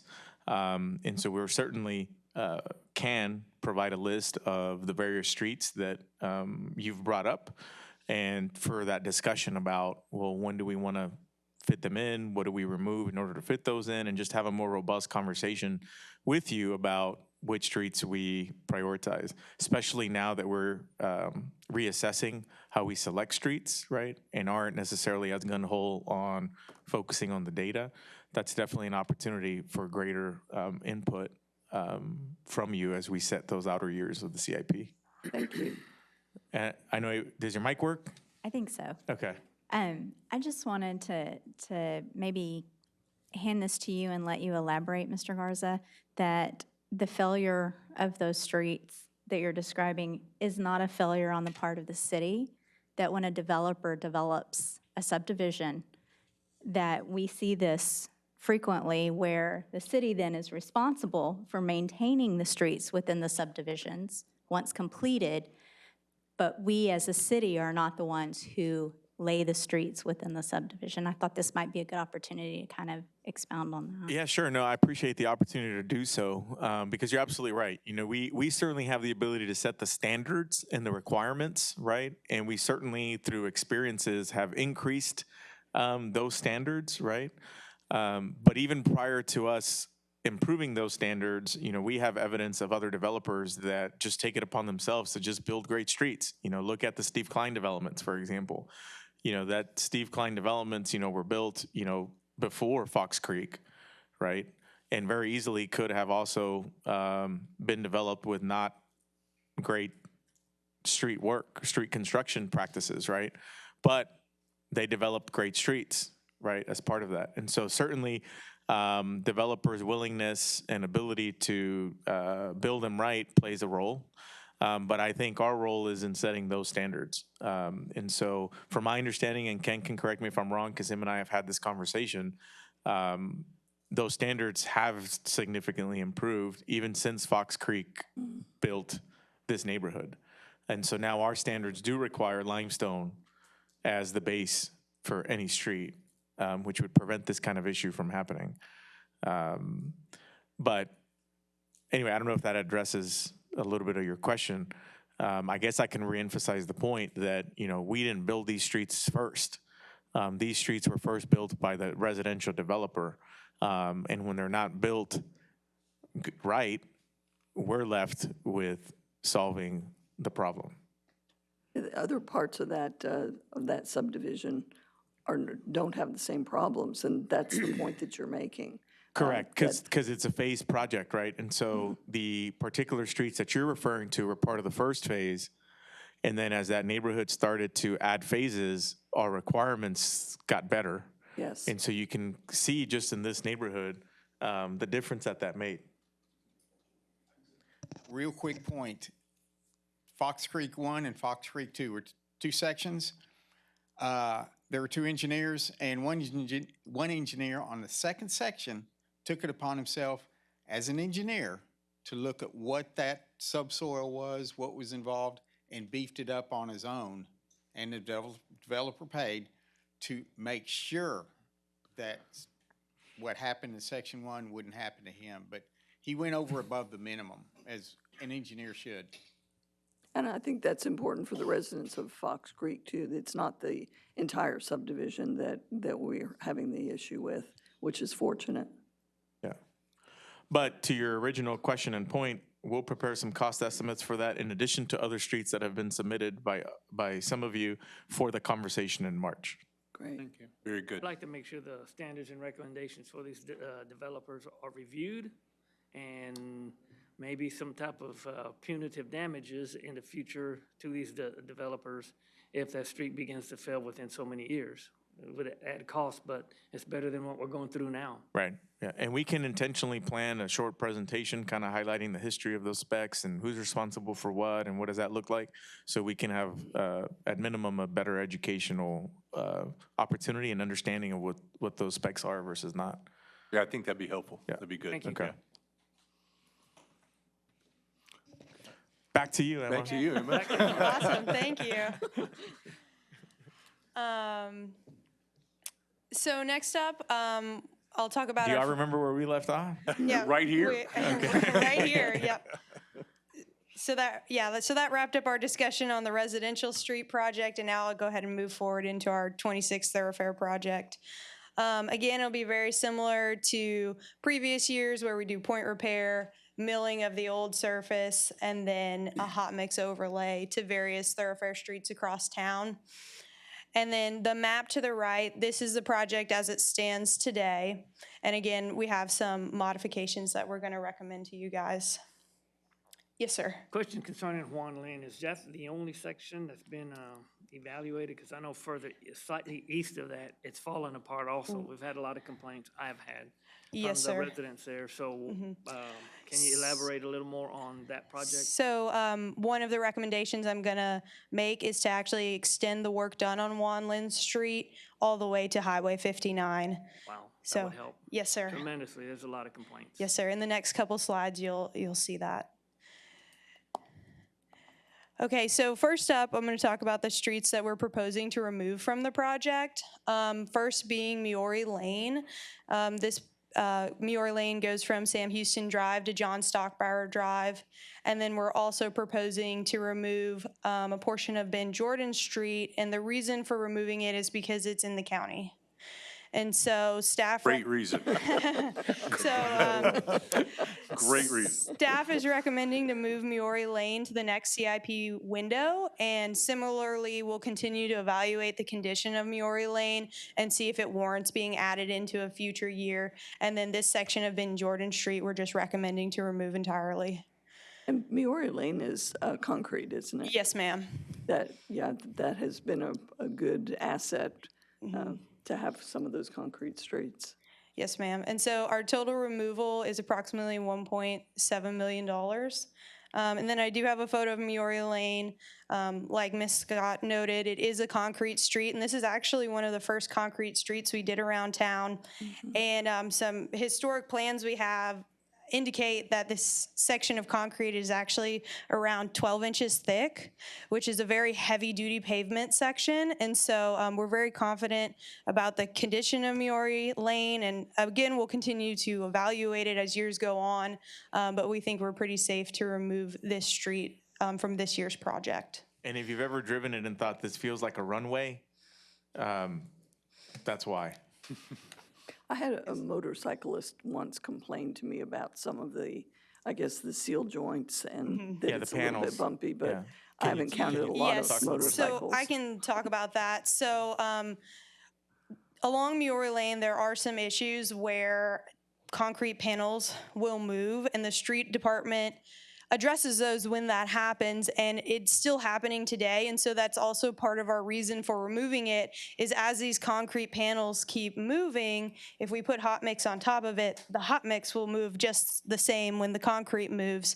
So, you know, we, as a department, we'd like to wait to do any overlaying to Maori Lane until the concrete has stopped moving and shifting, so that the hot mix that gets put down doesn't shift along with the rest of the roadway. So, but the street department does address it when that does occur. Yes, ma'am. Mm-hmm. So here are two streets that we're proposing to add to the project. The first being Anthony Road from Lone Tree to Hanselman. And if you'll recall from our fiscal year 25 sewer project, this is that same stretch of Anthony. And I'll pull the pictures back up showing the scale of this project and the pits that have had to be dug in order to complete this work. And if you do that all the way down the roadway, it has quite an impact on your road as the project goes on. And so this project has necessitated us recommending adding Anthony to this year's thoroughfare project. The Anthony Road Sanitary Sewer Project also extended down Hanselman, but Hanselman was already part of our thoroughfare project. So that will get addressed because these pits are also, as they work down Hanselman Road, they've had to dig these pits as well. So, and then our other street we're proposing to add is the remaining section of Juan Lynn from Ben Wilson to Highway 59. And currently, these two streets are not in any future fiscal year scheduled for maintenance. So, and the total addition and cost would be $1.6 million. And so I've got some yes, sir. Real quick, what is the reason for the increased traffic on Juan Lynn east of what y'all are going to repair? Is that a shortcut or something? So one of the biggest changes that happened there that led to that was originally when that stretch of Highway 59 was shut down, it led to some of that redirection of traffic. That Highway 59, remember, now has one-way frontage roads. And so it just changed the vehicular pattern of how some people just get around and move in those sections, basically. Gotcha. That's my understanding of it, unless you want to add. Yeah. Okay, so I have some photos for y'all. So to the left is a photo of Anthony Road where some of those pits had been dug, as well as you can see a service crossing going all the way across the road. And then to the right is a photo of Juan Lynn right when it comes up to Highway 59. And I know what we've been told from Public Works is that the street department has to put a lot of resources and time towards Juan Lynn Street. So I know this was a priority for them as well to get addressed, as it will relieve a lot of that burden. So again, just to summarize, we're recommending to remove approximately $1.7 million worth of work, add back in $1.6 million worth of work with a variance of right around $85,000. And we're, with y'all's approval of these modifications, we're planning to follow the similar time frame as our residential project, bidding in January, and then award the project in March of 2026. And then this is the last project that I'm going to talk about, North Street Phase 3. The Phase 3 of the North Street project goes from Laurent to Ben Jordan and passes right in front of Patty Welder Middle School. And the project, as you can see from the map, is broken down into two phases. The red segment being our Phase 3A, and then the blue segment is Phase 3B. And so right now, as the project is laid out in this fiscal year, we're doing engineering design and right-of-way acquisition. And then we have construction phased for fiscal year 27 and 28. And so for this fiscal year, we're not proposing to change the engineering design or right-of-way acquisition, but the reason I bring it up is we are proposing to modify the construction sequence, which changes how we advise our engineers to proceed. So that's why we want to bring this to y'all's attention today. So here's our timeline as it stands today. Again, engineering design and easement acquisition occurring this fiscal year. Next fiscal year, we have all the work for Phase 3A scheduled, utilities, paving, and drainage. And then in fiscal year 28, we have our Phase 3B utilities scheduled. And we're proposing to switch our 3A paving and drainage with our Phase 3B utilities. And the reason we're recommending this change is because the easement acquisition necessary is quite substantial. And then that easement acquisition is needed so that we can have wider sidewalks and we can relocate utility poles and those things. And so by tackling the utilities along the entire stretch in fiscal year 27, we have additional time to acquire that easement and coordinate with other utilities to move their poles so that then the paving and drainage for 3A can proceed. And so, you know, we're still intending to get the same amount of work done in the same time frame, just attack it a little bit differently. And does the 3B part, does that, the part that's in front of the community center? Is that what- No, sir. Okay, okay. So I'll go back to the map. So Oh, it hits at Ben Jordan, okay. it stops at okay. Ben Jordan. Got it. But we do though plan on addressing the stretch between Ben Jordan and Ben Wilson in front of the community center with just like a stopgap approach. We do plan on basically just overlaying, milling and overlaying that stretch between Ben Jordan and Ben Wilson so that as we improve the site and the facility, there's also an improved surface in front. The utilities under the street, though, need to be replaced at some point. And so this mill and overlay in front of the community center is just to buy us some time until we can get to a point where we can go in and do the utility repairs. But there's plenty of other stretches of North Street, you know, that we can tackle before we come back around to in front of the community center anyway. Got it. Okay, thank you. As you talk about the utilities along North and moving poles and everything associated with that, is it an opportunity to bury some of these utilities from an aesthetic standpoint to our community? I know there's a cost associated with it, but is this an opportune time to do some of that?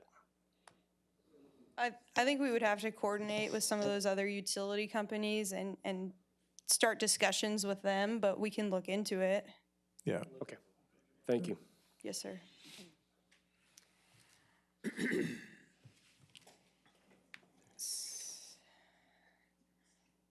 And so just to summarize, you know, we're recommending to complete Phase 3A and 3B utilities essentially as a combined utility project in fiscal year 27, and then move the Phase 3A paving and drainage to 28. And then again, the justification is that the proposed paving work is, we have to have the easement acquisition done prior to proceeding with that work. And then we need to get the power poles relocated. And then also shifting that paving work gives us ample time to coordinate with Patty Welder Middle School in order to minimize impacts to them as we get that work completed. And that is all I have. Any questions?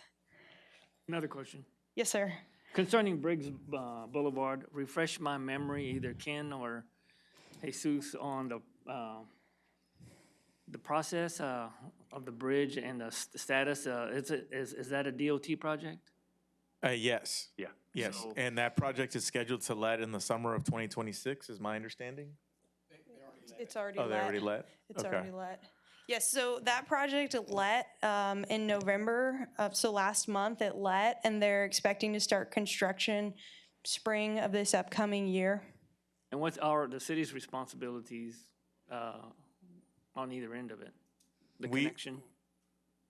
So Of the road. Ken was very involved with ensuring that we acquired the right-of-way for that larger, wider bridge. Right. So he handled that part of it at the beginning of it. Now it's on TxDOT to do the bridge part of it. And then we've intentionally scheduled mill and overlay on either side of the bridge to take place after the bridge is completed. And we've also intentionally scheduled for Millette to also be included from Briggs all the way to the loop. We originally were thinking about including that as part of the Millette project that's going on now, but we thought, well, that's maybe not the smart way to do it, because there's gonna be, you know, construction vehicles and all sorts of things, you know, needing to access Briggs, that we just thought it makes sense to wait for that until after. And so our responsibility will come, or role would come after the bridge is complete. We'll mill and overlay all the streets on both sides, and that way it all feels like a brand new stretch of road, basically. And that project is estimated to take how long, the bridge project? They said 9 months. 9 months. So a year. Yeah, exactly, yeah.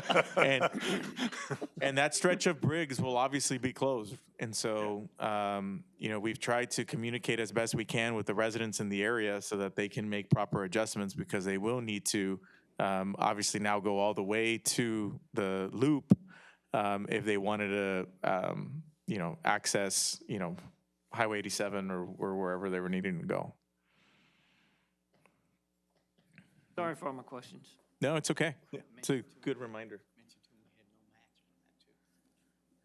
Ken would like for me to remind you that there was no match or money needed for that bridge project, because TxDOT is handling all of that. There we go. They can have the time they need. Yeah. Thank you, Ms. Doug, appreciate it.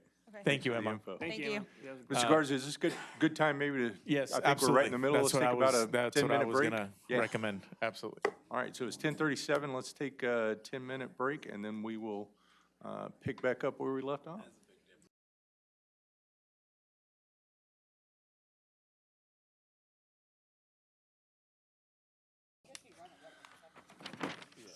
Okay, Mr. Garza, let's, we're back in session, and let's Yes, move on sir. with the next presentation. Absolutely. So as Emma alluded to during her presentation, Katie will now come up and provide an update on some projects that are grant funded.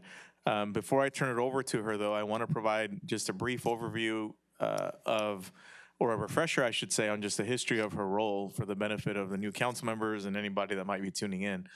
But one of the observations that was made and some of the feedback that I received early on after arriving in 2019 was that there was a feeling that we could be doing better as it related to seeking grant opportunities. Mark might remember some of those conversations at the time. And as you know, I always subscribe to the idea of, you know, eliminating zeros, which is basically, you know, if 0 people are waking up, you know, worrying or working on something, then I got to eliminate that 0. And so we eliminated the 0 by creating this grant administrator position back in 2021. And Katie was the perfect person. 2020, yes. We included it in the budget in 2021. Remember that fiscal year 21 starts on October 1st, 2020. That's true. So, And I started in August. so we're both right. We're both right. In any She was case, more right, I hate to tell you. Yeah. So with that, we're gonna skip this next presentation, and we're just gonna. But in any case, you know, this was a big change for us, and I think we're very blessed to have Katie overseeing our grant efforts. We of course don't always receive every grant that we try and go after. But it's been a huge game changer to us. You know, she has a couple of people that work for her, and so the team is full blown now pursuing grant opportunities. And so I appreciate y'all's support over the years in creating that division of finance, because I do think we're seeing the fruits of that labor, and she'll provide you a brief overview of some of the successes that she has had in the role. So, Katie. Good morning, Ms. Conley. Good morning, Mayor and Council. Happy Friday. Before I get into the CIP portion, I wanted to recap just a few things that have occurred since I began in August of 2020. Between 2020 and 2025, the city's been awarded quite a bit of funding. In public safety, we've had over $2 million. $1 million of that has been from Operation Lone Star that's supporting our interdiction efforts. We've also received funding from private funders and donations. We've gotten some money from the Department of Justice related to coronavirus relief back in 2020 and 2021. We've received funding for rifle-resistant body armor, bullet-resistant shields. A lot of these grants for public safety fund officer salaries, overtime, technology, equipment, fuel, training. And so we've also gotten some radios, cameras, things like that that have really benefited our public safety. For environmental, we've had about, in the past 5 years, we've had about a little over $500,000. 500 of that was the Green Ribbon Project, remember, along Loop 463. That was funded by TxDOT. We've also had funding from private funders. HEB, Coca-Cola, and the Union Pacific Railroad have funded community appearance and recycling outreach education. Development services, we had the flood buyout. Oh, I skipped infrastructure, sorry. We completed the CDBG DR, the floodgates and the pump stations that was a $6 million project. And then we also got money for generators and the library, protecting the library windows from TDM after the hurricane. Those have been completed successfully. Then also, again, the local flood buyout program is completed now. That was about a $2 million project. You may remember the duck pond. That's been mostly completed. There's still a little bit of work. The grant portion has been completed. And I have a star by that because the city overmatched we changed the scope after we received the grants. There were some things that were added that the city has paid for as well, but that was a big success. I think everybody really likes the duck pond. And then we've done a couple projects at the library. We've been funded from TSLAC. The 2 hold locker locations that we have were funded by them. So that 5-year total is about a little over $13 million, and that's not really even the complete list. There have been a lot of other little things in special revenue that have come in as well. Then for this year, non-CIP, I just wanted to mention, we again have quite a bit of funding for public safety, our Motor Vehicle Crime Prevention Authority grant, the Operation Lone Star. We have a new grant this year through the COG for criminal justice that's going to go toward officer wellness training and equipment. And then we do get money from TxDOT every year for our STEP program, that Selective Traffic Enforcement Program. And the IDM is an add-on this year, another $6,000 for officer overtime for impaired driving mobilization. We also got money through the COG for municipal court for the juvenile justice program. This supports the salary of the juvenile case manager. I've listed EECBG there. I'm sorry about the acronym. That's Energy Efficiency Community Block Grant. That's a direct allocation from the Department of Energy to upgrade lighting that we've used to upgrade lighting. We've actually completed the lighting upgrade in the library, and if you haven't been there lately, it's spectacular. It came out so much better than any of us thought. It looks bigger and cleaner in there, in addition to being brighter and bonus, more energy efficient, which of course was the goal. Also at the library, we've received a grant that we're currently in progress on for privacy pods. They're going to be little structures inside the library where if patrons want to come and have like a telehealth conference, or if they need to have a job interview, they need a private space, but they don't need a whole conference room, they can go into the little privacy pod and conduct that there using the city, using the library's technology, and then also the private space. So the non-CIP is a little over $1 million for fiscal year 26, and then the total awards, including CIP, you'll see jumps quite a bit, and I'll get into that now. I'll be talking about the MIT, some transportation alternatives and recreational trails grants that we've received recently, parks projects that are either in progress or pending, and then one more grant project at Staten Street Bridge.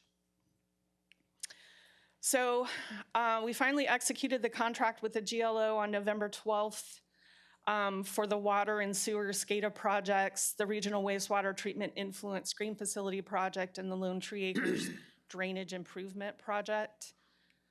I wanted to just give you an idea about what's coming. We're still in the startup phase. That's a requirement that'll go through mid-January. After we're finished with the startup phase, the GLO will release environmental review milestones, and we grouped the SCADA and the screens so that they can be done together because those will go more quickly. It's the environmental review and clearance still has to be done on those projects, but because they're sites where there's already existing facility, the environmental impact will probably be minimal. Lone Tree Acres is by itself. That's a good different level of environmental assessment. So that one's why it's by itself. That one will go second. So once those environmental clearance is given and the final design for the SCADA and the screens is complete, we'll be able to bid the projects and begin work.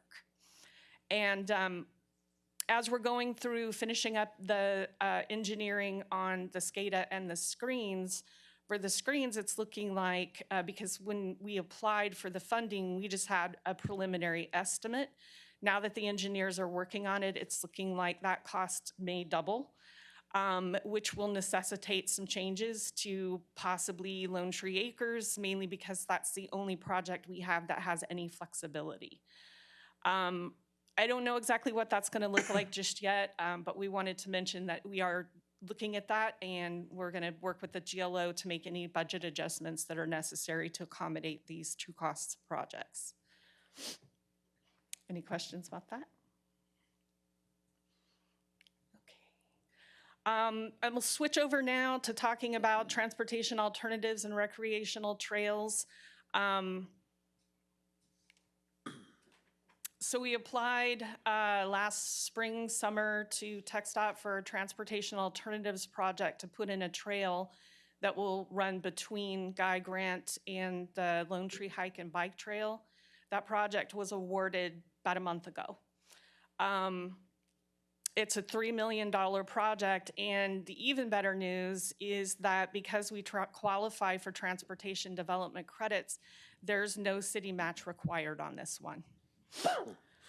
It will be a 10-foot wide trail because that's a design standard for multi-use. And up next, we'll be coordinating project initiation activities with TxDOT and the MPO. The reason I don't have a lot more information is because it's so soon. I've got meetings and stuff coming up with TxDOT to get it going and kind of define what the next steps are. But I wanted to talk about the scope a little bit because, as Emma mentioned, Guy Grant, and of course we all know that Guy Grant is a city project. There will also be a sidewalk along Guy Grant from Salem to Mockingbird that will connect this trail to that sidewalk. When we do the design for our sidewalk, we will connect it with this trail. And so there will also be safety crossings at Mockingbird. Of course, we've got to do, TxDOT requires a warrant study for what type of crossing there will need to be. So that will be taken care of as we go into design for the project. It will also go across Leary Lane and then connect, like I said, with the Lone Tree Hike and Bike Trail. That's going to require a little pedestrian bridge because there's a deep drainage ditch on that side of that trail. There will also be lighting along the entire path. Ms. Connolly, you mentioned Yes. that there would be a crossing of Mockingbird and talked about it being, TxDOT would do the evaluation and determine what needed to be there. But in light of some of our other recent changes to some of our crossings, I just would like to ask that you pay attention to that, and if TxDOT says all we need is a crosswalk, that we look at some of the lighting that we've done and so forth in the, for instance, on Stockbauer. I agree with you. I certainly will, obviously. But there are the factors that go into that consideration have to do with the width of the road, the speed, and the traffic count. And I think, and also in this case, there are at least 2 schools right in that area. So I think that we're going to be fine, but I will absolutely, that will factor in as I know there's another traffic light very close, and Right. that's going to complicate it. Yeah, probably. Thank you. Okay, so another grant that we've been awarded from, this one is from TPWD, is a grant for a trail in Ted B. Reed Park. That was announced last May, The scope is to improve the existing trail and add a sidewalk from the fire station along Salem to Country Lane, and then a crosswalk across Salem to the Windcrest subdivision. But we're waiting on environmental review and clearance prior to contract. We actually don't have a contract. We've just been notified of the award so far. TxDOT's performing the environmental review. TPWD advised it could be up to a year, and it's already been about 6 months. So it could be a few more months before we get the contract on this one. So what it is there's already a trail inside Ted B. Reed Park, but it's incredibly narrow. It's crushed granite. If you had a stroller or a bike or anything on wheels, it's really difficult. So the green portion is going to be a 10-foot wide. Again, that's that multi-use. You can have bikes and people walking. It's just safer. We'll go in the loop where the existing path is, but where the red is where we'll add some additional sidewalks to improve access. Any questions about that one? No? Okay. And I want to talk about the Main Street sidewalks. This is not a grant. This is an MPO TxDOT partnership. It's a TxDOT project. The reason why I want to mention it is because these projects that we're working on and some of these that we're working toward increase our active transportation network throughout the city. And this is a huge step forward for us, these Main Street sidewalks. So the sidewalks are going to go all the way from up Tropical Drive, which is right across West High School, all the way down to Red River on the west side. And then on the other side, they'll go from Mockingbird to Red River. There will be a lot of crossings included that are important to improve safety and access. The engineering on this project is about 90% complete, and right now the construction is projected to start in approximately fall of next year. I have a picture here of kind of how far along Main Street these sidewalks will go. They'll be 10-foot wide in some areas and 6-foot wide in others. And again, the safety crossings, the pedestrian elements, signals, and crosswalks and ADA compliance will all be incorporated into the project. Any questions about that one? If I remember correctly, when this project was first proposed, that there was an extension or expansion of the bridge over Spring Creek? I think that's still going to be necessary. I don't think it's going to be maybe as wide, since that could be why they've reduced it to 6 feet wide rather than 10. But there's no way, I don't think, to safely put aside, it's going to have to be an addition on that little overpass over the creek. Okay. Yeah. Okay.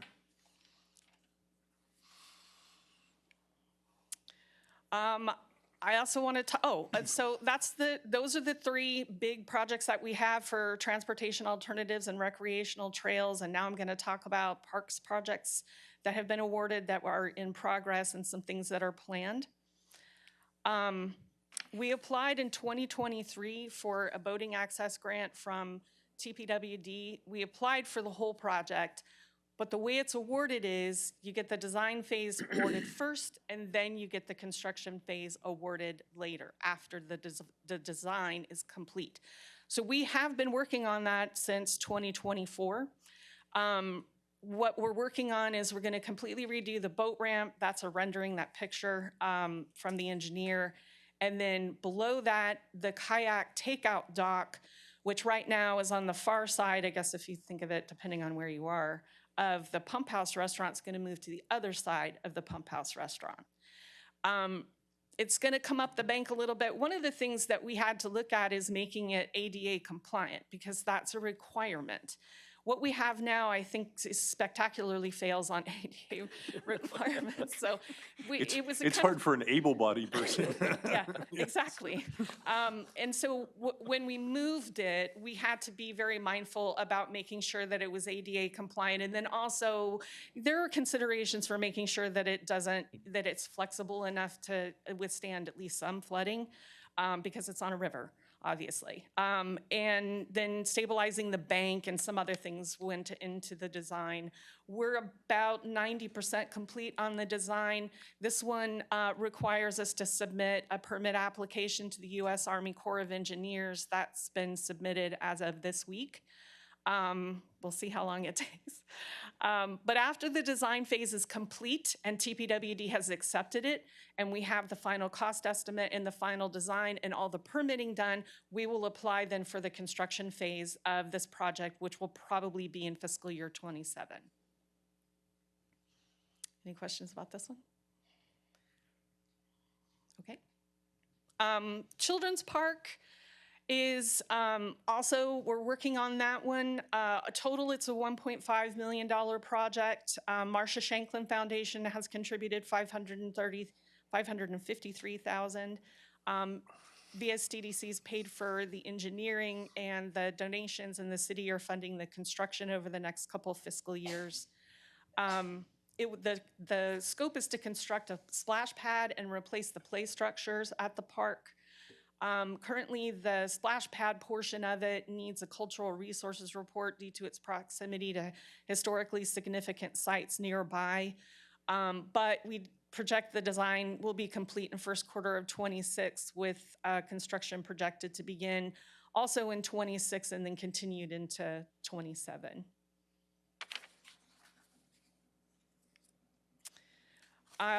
We submitted an application to improve Meadow Lane Park to TPWD this past August.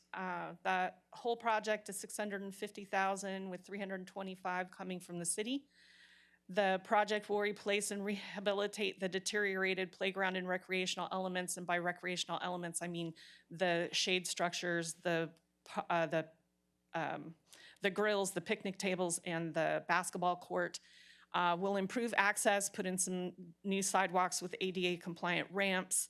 It needs fencing along the property lines, some upgraded landscaping, and some lighting. I expect that award will be announced. I haven't heard about it yet, but I expect it will be announced in January of '26. Then MLK Park is in development right now. We haven't applied for anything yet, but we're going to, which is why I'm talking about it. We put together an improvement development committee this past summer to review. This was one of the ones that was especially focused on in the Parks Master Plan. And so we do already have a lot of design on it, but it's like a period of time, I think that was done in '21. So we wanted to revisit what we have for the design, update it, get more community input and engagement on it.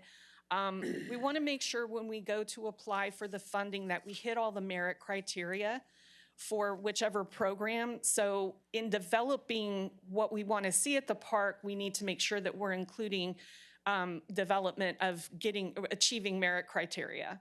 So we'll engage Half & Associates to help us with the updating the design and put together a cost estimate for us. In that design activities are being funded by VSTDC. That's meant to be completed this year, this fiscal year, with we'll apply for grant funding in fiscal year '27. Dr. Young, did you have a question? You looked like you had a question. No? Okay. And then the last one I have to talk about is the erosion repair at Staten Street Bridge West Outfall. This is funded by NRCS. As a result of flooding in 2024, there was some damage under the bridge that TxDOT discovered, and we've been working with an engineer since late last year to do the design and construction for this. It's a $1 million project to repair. It's not just, we're going to repair the bridge, but we're also repairing some of the erosion that's happened in that drainage channel, on both sides of that bridge. I got some good news from Ken just today. He had submitted the permit to the U.S. Army Corps of Engineers. We now have that. That is complete, and that's big because we're at 60% on the engineering, so now we can finish that up and get to the point where we can bid and start construction, hopefully late spring, maybe summer of '26. Just out of curiosity, how long ago did we submit that application? How long did it take the Corps to get the permit out? Not as long as I was led to believe it was going to be. I mean, it could be months, but I think it was only like 2, right, Ken? Three? Yeah. Really? I mean, that was lightning fast. Yeah. No government entity works that fast. And certainly Ken not the pushed Corps. it. Yeah, it's really that went really fast. I hope the boat ramp one does too. Oh, well, that's why I was asked him asking. to make a call for me. I'm like, can you get my other one through too? The port may need to hire Ken. Yeah. There seems to be a lot of concrete on that one side, on the side of the river. Is that gonna stay there? Is that gonna be cleaned up? Well, Aesthetically, it yeah, looks that's gonna pretty have to bad, be completely but there's redone, and they're a gonna lot be, of concrete there. yeah. No, that's think the you're ta- problem. It was a dump, I guess, concrete dump. Yeah, I think Ricky's talking about the concrete that was intentionally placed for erosion control Oh, okay. in between the bridge and the river. You're referring to literally The apron, yeah. the apron of the bridge. Right, Yeah, yeah. no, not the apron, the Yeah. Okay. dumping of that. Yeah, Concrete floor. I don't know if that's been discussed, Ken. A lot of that is going to stay. The scope of this project was primarily to correct a bridge because TxDOT, in their annual bridge inspections, looked at it and it eroded underneath the box. So they were getting a little concerned. But we're kind of staying plus or minus 100, 200 feet within that confines of the bridge. It's not gonna interrupt the alligator habitat, is it? No, sir. Okay. But, one thing though that to be mindful of is, by relocating the kayak off-ramp, it also will limit, a little bit of that exposure to that particular section that does have all that concrete. This looks bad. Yeah. We're gonna put a sign, don't walk back there. Well, we're actually gonna That's take mu- that that's old much ramp cheaper. out. Yeah, the sidewalk, No, the ramp part, Yeah, yeah, we'll yeah, take that out yeah, after the new one is complete. I think that sign could just say alligators, and you'd probably accomplish the same thing. That might be more effective. I got pictures of him last week. At that site? Yeah, he's big. Were there any other questions? Any other questions? Thank you, Ms. Conlon, appreciate it. Thank you. Thank you, Katie. As you saw, Katie's involved with quite a bit of projects. And I left out, as part of my introduction, the fact that in addition to being able to apply for more grants, the existence of Katie's role and her team have also helped has helped offload some of these responsibilities that used to be on the departments themselves. And so, for example, police departments is a really great example.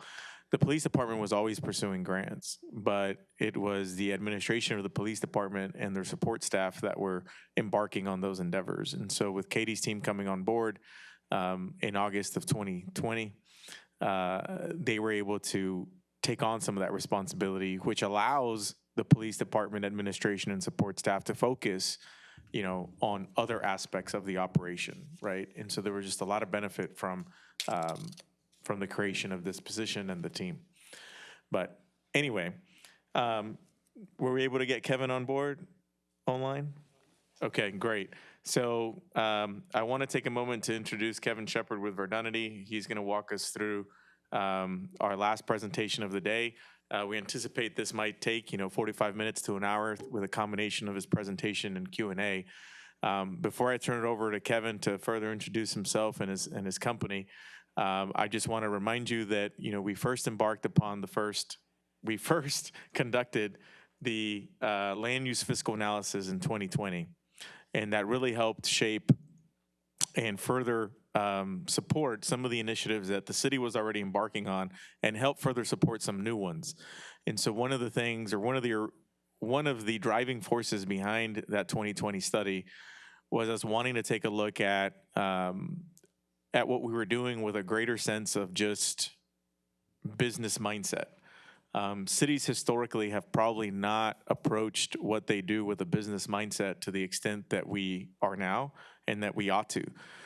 Things like return on investment, right? Where are we pumping in money? Are we seeing that return? Sometimes cities embark on things because they feel good or they look good, but aren't necessarily driven by a financial reason.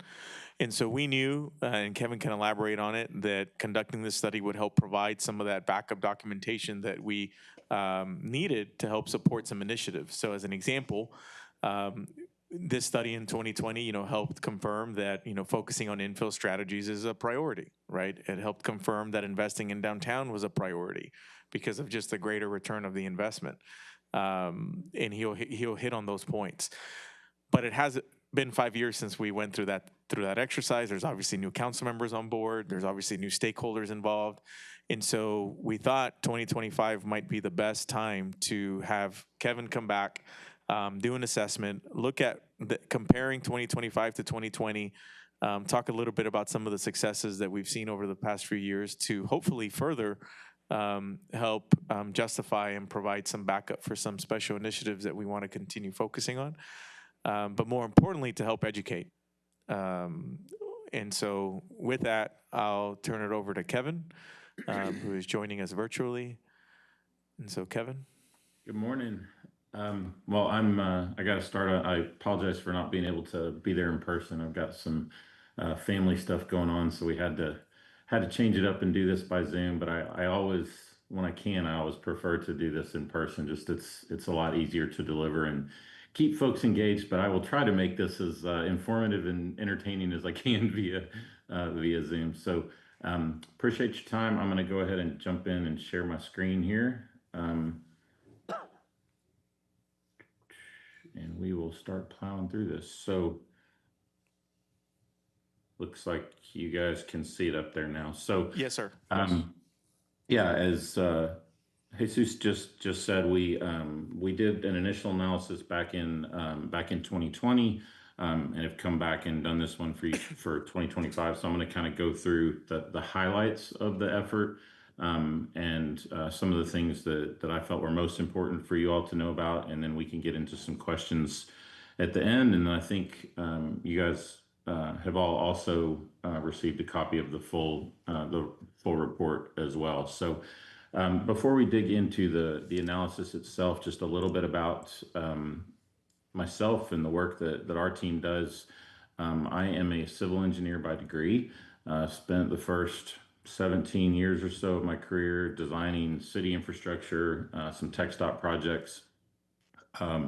And it was around the last real recession, 08, 09, late 2008, I got the opportunity to interview for my former firm's National Director of Community Planning.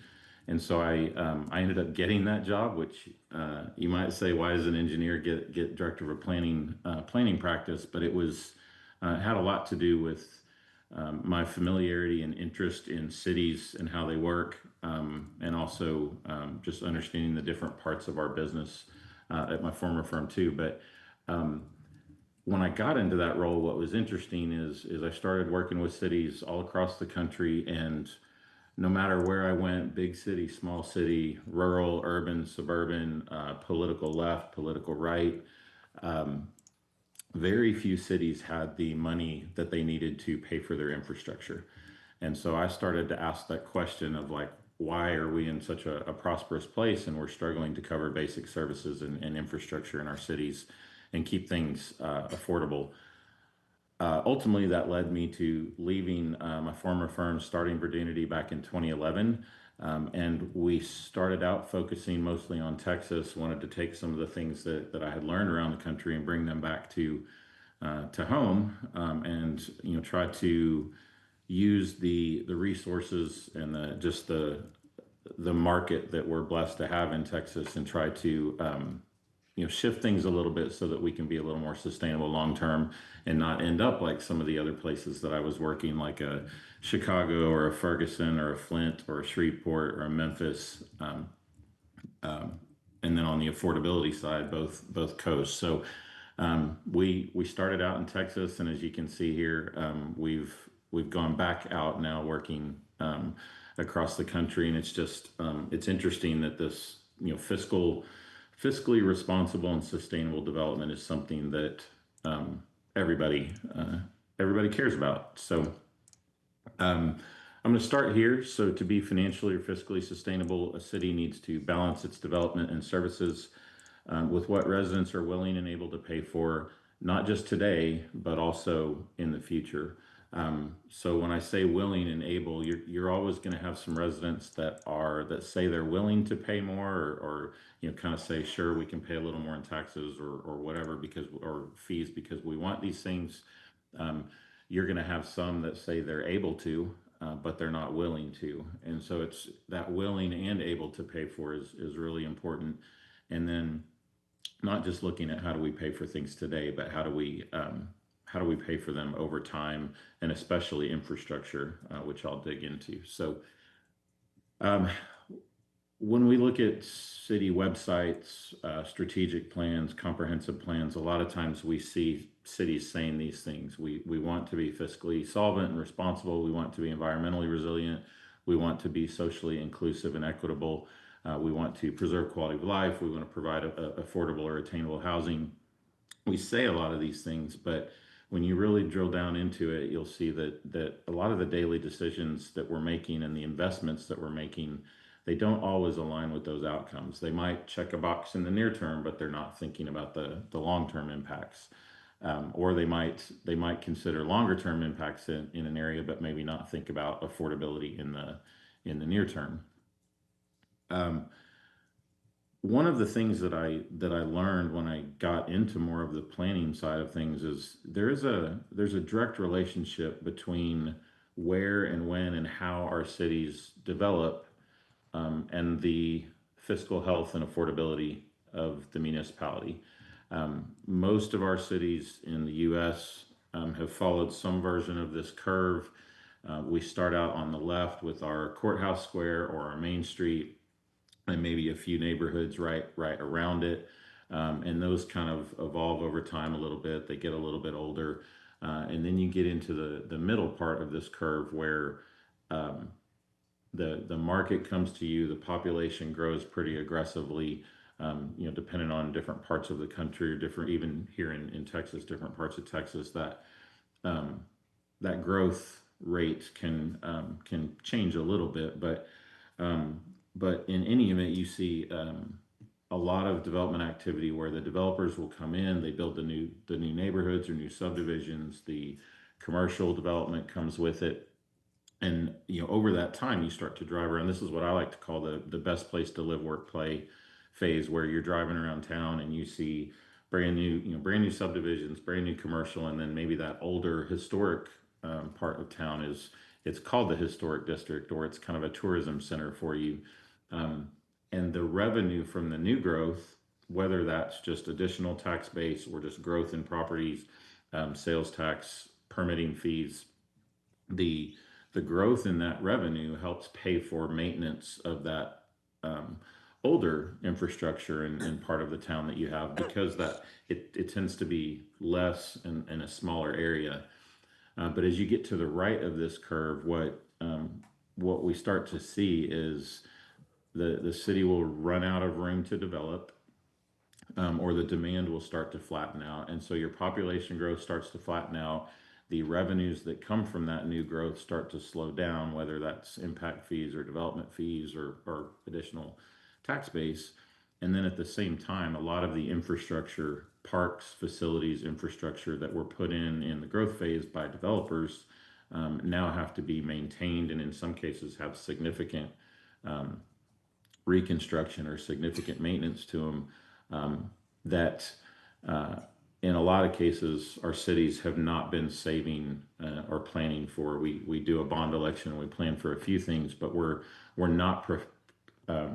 haven't been prepared for the scale of maintenance and redevelopment that happens towards the right part of this curve, and that's a Detroit and a Ferguson and a Memphis and other places that we're trying to, here in Texas, help cities avoid. So for, I don't know, 12, 15 years now, I've been asking mayors, city managers, council members around the country this question. When it comes to growth and development in your community, what's the biggest challenge or frustration that you're dealing with? And an overwhelming majority of them will say some version of this. How do we manage the growing wants and needs of our city with limited resources? Especially this has really escalated here in Texas in the last few years with the property tax cap and continuing conversations about lowering property taxes.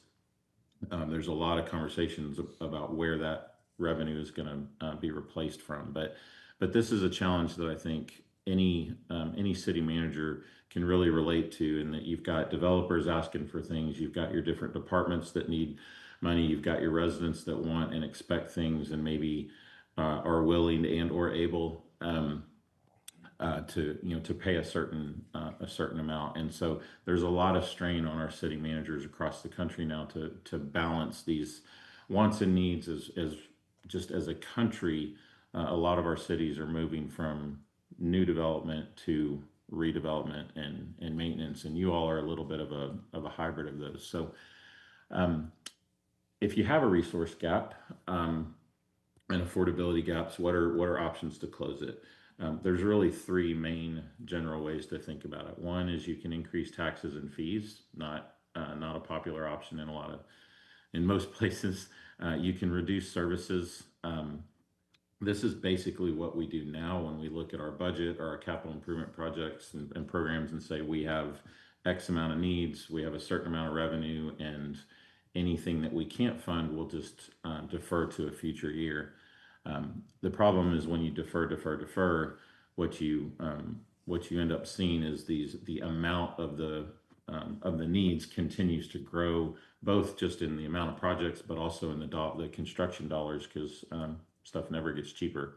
But you see those needs continue to grow, and we're not able to catch up. And so ultimately you end up with places that start to decline because you can't take care of the infrastructure, and the people with the wealth and the means to move will do so. And so then the third option that we try to steer communities toward is how can you develop in a more productive way? How can you develop in a way that aligns services and infrastructure costs with what people are willing and able to pay for? And something that I learned in that kind of 2010 to 2013, 2014 range is again, we talk about a tax rate, and we talk about some different fees that we can apply to get some revenue. We talk about sales tax, but the development pattern itself is a real tool in terms of generating additional revenue to our general fund, or adding more liabilities that are going to cost more money in the future. And so an example of what I mean by develop more productively is here. We do this with a lot of our comprehensive plans or scenario plans that we do. This, you're just looking at a piece of property, and we look at this two different ways. The first is kind of the status quo of what would a typical single family suburban layout look like. Mostly the same types of houses in a similar price range. And almost every time we've done one of these, even at higher price points, this kind of single-use development, especially residential, struggles to stay positive from a fiscal standpoint. So with this one, you get very limited types of housing, a very limited kind of price range, not a lot of open space, no commercial, and it's net negative when you look at revenues and costs. If you look at what I'll just call a traditional mixed-use pattern, there's different ways to talk about this, or different phrases that are used. But the idea here is you're mixing a much broader range of housing types and lot sizes and values, so that here the most affordable unit is an $85,000 accessory dwelling unit or backyard cottage. It goes all the way up to over $500,000 homes, all in this same kind of neighborhood. You've got a little bit of different types of commercial mixed in here. You actually have more open space in this scenario than the previous one, and this one actually pencils out just a little bit on the positive side. So what you're accomplishing here is there's still infrastructure costs, there's still public service costs, police, fire, et cetera. But you're mixing some housing here so that 3 or 4 generations of a family could all afford to live in here over time. And so that's a big part of our affordability challenge across the country right now is building more supply and building it in a way that provides different price points for people at different ages and stages of life. Anytime we get into these conversations in a community about density or mixed use or things like that, getting alignment between development and revenues and costs and ability to pay, that there's always trade-offs here. You can't have all three of these, or it's very difficult to have all three of these of stable services, low density, and low taxes. One of those usually has to give. And so, for example, if a resident wanted to have stable services, I wanted to have low tax, affordable housing and lower taxes, what you would need to balance that out is higher density. If the driver is, we want lower taxes, then the way you get there is higher density. This has been a really effective graphic for us to use in kind of one-on-one conversations or committee conversations, just to help residents understand the connection of density and services and taxes. So this is where we ultimately got to. If we want to change the way our cities are developing, and we want to put them on a path of true fiscal sustainability, of being able to serve and maintain the places that we're building, putting things in this language of fiscal sustainability is something that everyone can connect to. If it's a comprehensive plan, if it's a road diet or a trail project, whatever, if you can frame that through the lens of what are the costs to build it, what are the costs to maintain it, what's the revenue that's going to produce, and ultimately just answer this question of how are we going to pay for it. We found this to be a very successful and effective way to get people to engage in more productive conversations about what is in the best interest of our community. So whether it's someone coming and asking, or a resident coming and asking for a project, being able to say, okay, well, how are we, the city, going to pay for it? How are you, the residents, going to pay for it? It's a very effective way to get conversations more productive. So digging into the land use fiscal analysis, what this actually is it's a parcel-based analysis where we look at the revenue being generated by a specific parcel or property. We look at the cost to serve that property from the general fund, and we get basically a net per acre. So for every property in the city, what is it bringing in property taxes? What is it costing to serve? And what's that net? We did not get into sales tax analysis for you all, but sometimes we do go to another level and overlay sales tax onto this as well. But understanding kind of the fiscal performance of different development patterns can then be used to inform land use. I know you all don't have full zoning, but just development patterns and how lot sizes and street widths and things like that connect. Capital improvement plans, economic development strategies. There's a lot of different ways that we've seen this information get used. So I'm going to kind of go through quickly your Kevin, real quick, your analysis, and then a few recommendations at the end, and then we can get into some questions. Kevin, can you hear me? Was there a question? Can you hear me? Yes. I just wanted to pause for a minute, and before you kind of dive into the analysis itself, wanted to pause and see if any council member had any question just about Kevin, the firm, the approach, the methodology, just some of the concepts that he's thrown out. I guess my question would be, he just mentioned that they don't necessarily overlay sales tax analysis with property tax. If you were to do that on a study like this, how does that improve that study? I mean, what's the benefit of doing that to overlay that into what you've already done here? Sure. Yeah. Great question. When we first started doing this, we intentionally left sales tax out because we were focusing on helping folks understand the connection between the development pattern and property tax generation. The idea being that the more you can generate from property tax, the more resilient and predictable your budget's going to be. So you're not depending on sales tax or other more kind of volatile funding streams. When we have done some sales tax, what you tend to see though is the same trends of basically what it comes down to is the more people you put in an area, the more revenue you're going to generate. Whether that's in a downtown environment and you have more people in a lot of smaller businesses, you're going to generate more revenue per acre. And when you spread them out more, you're going to get a lower revenue per acre. And I do have a couple examples in here that in a second that kind of go into kind of big box retail versus Main Street. But I will say in the last year or two, because of the property tax caps and so much emphasis from the state on reducing property taxes, sales tax is becoming a more important part of this model, and getting into conversations about what are the ways that you can modify your development pattern to get more sales tax. And it still kind of comes back to more people, more people in an area. So what we would do when we do sales taxes, we still do the property tax modeling separate, and then we can kind of build and stack sales tax revenue on top of it.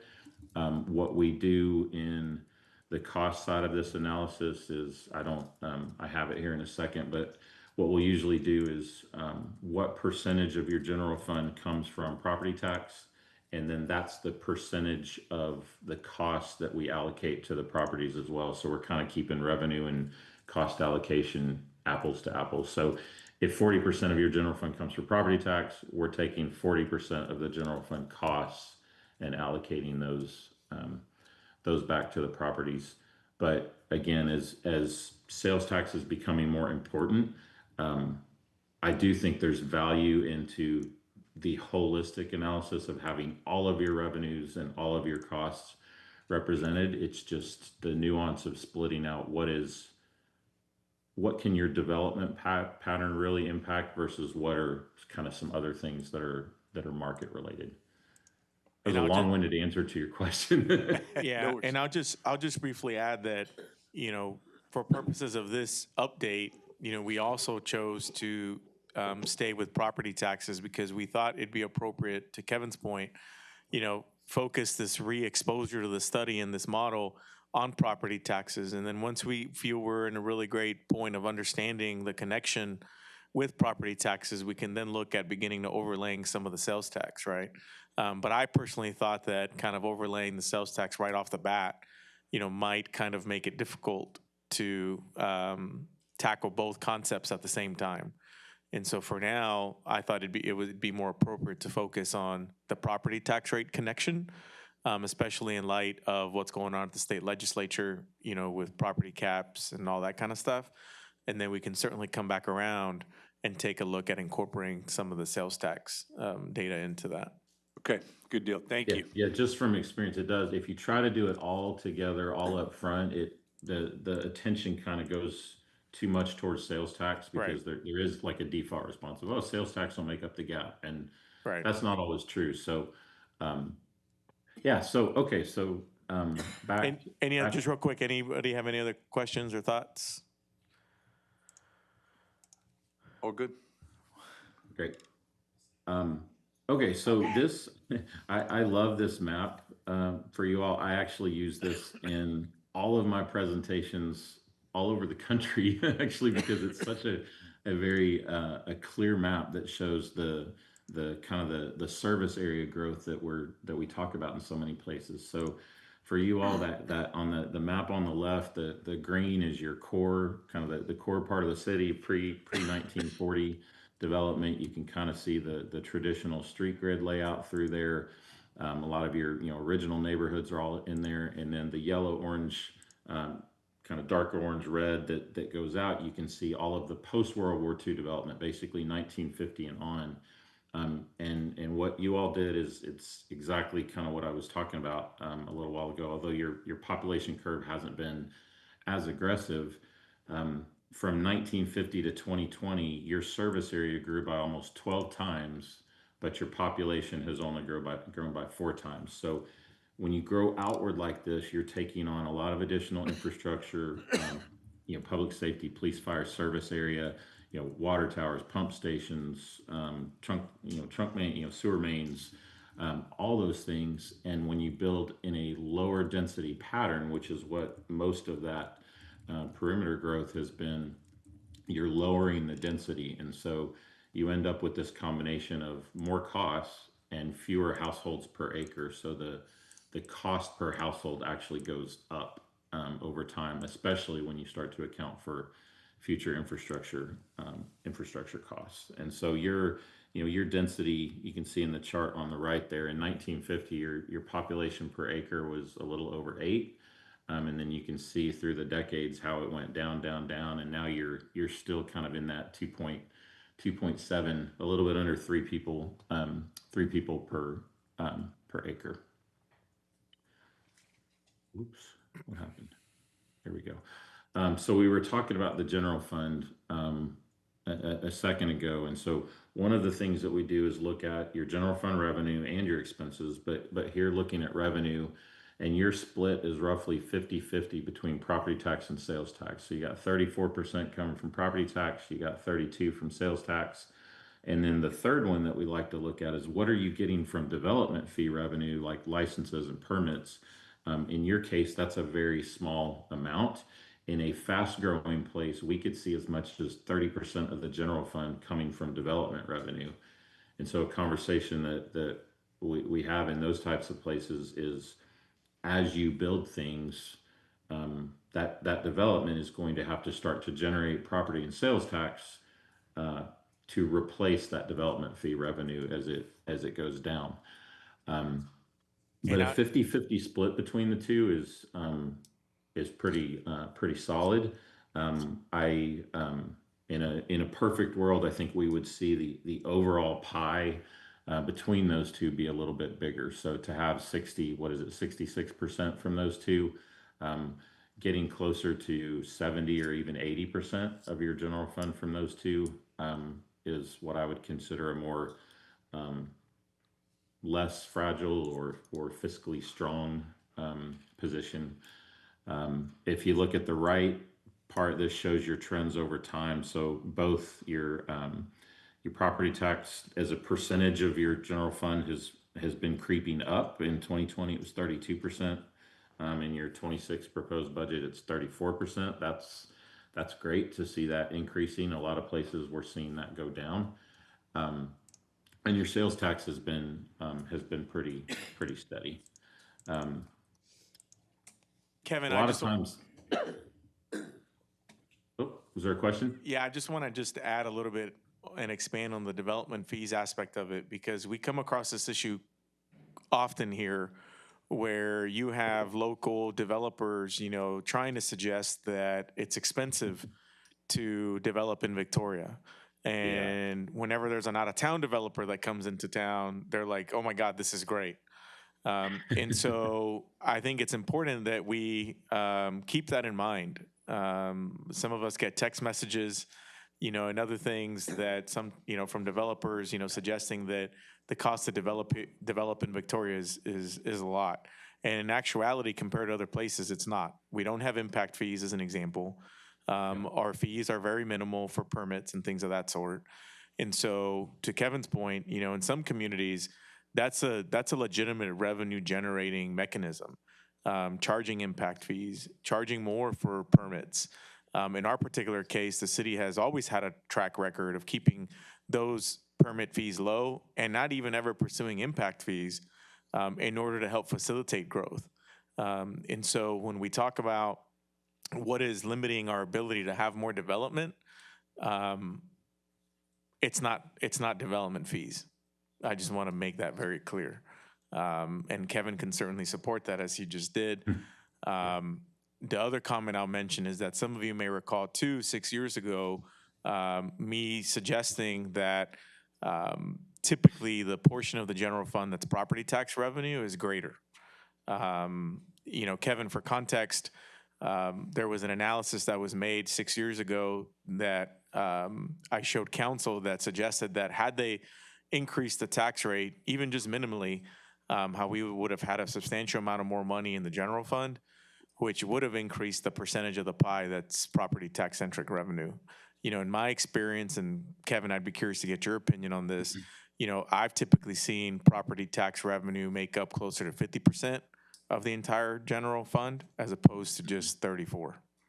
Yeah, we're working on a comprehensive plan for a community up here in North Texas right now, and did some benchmarking of cities across the Dallas-Fort Worth area.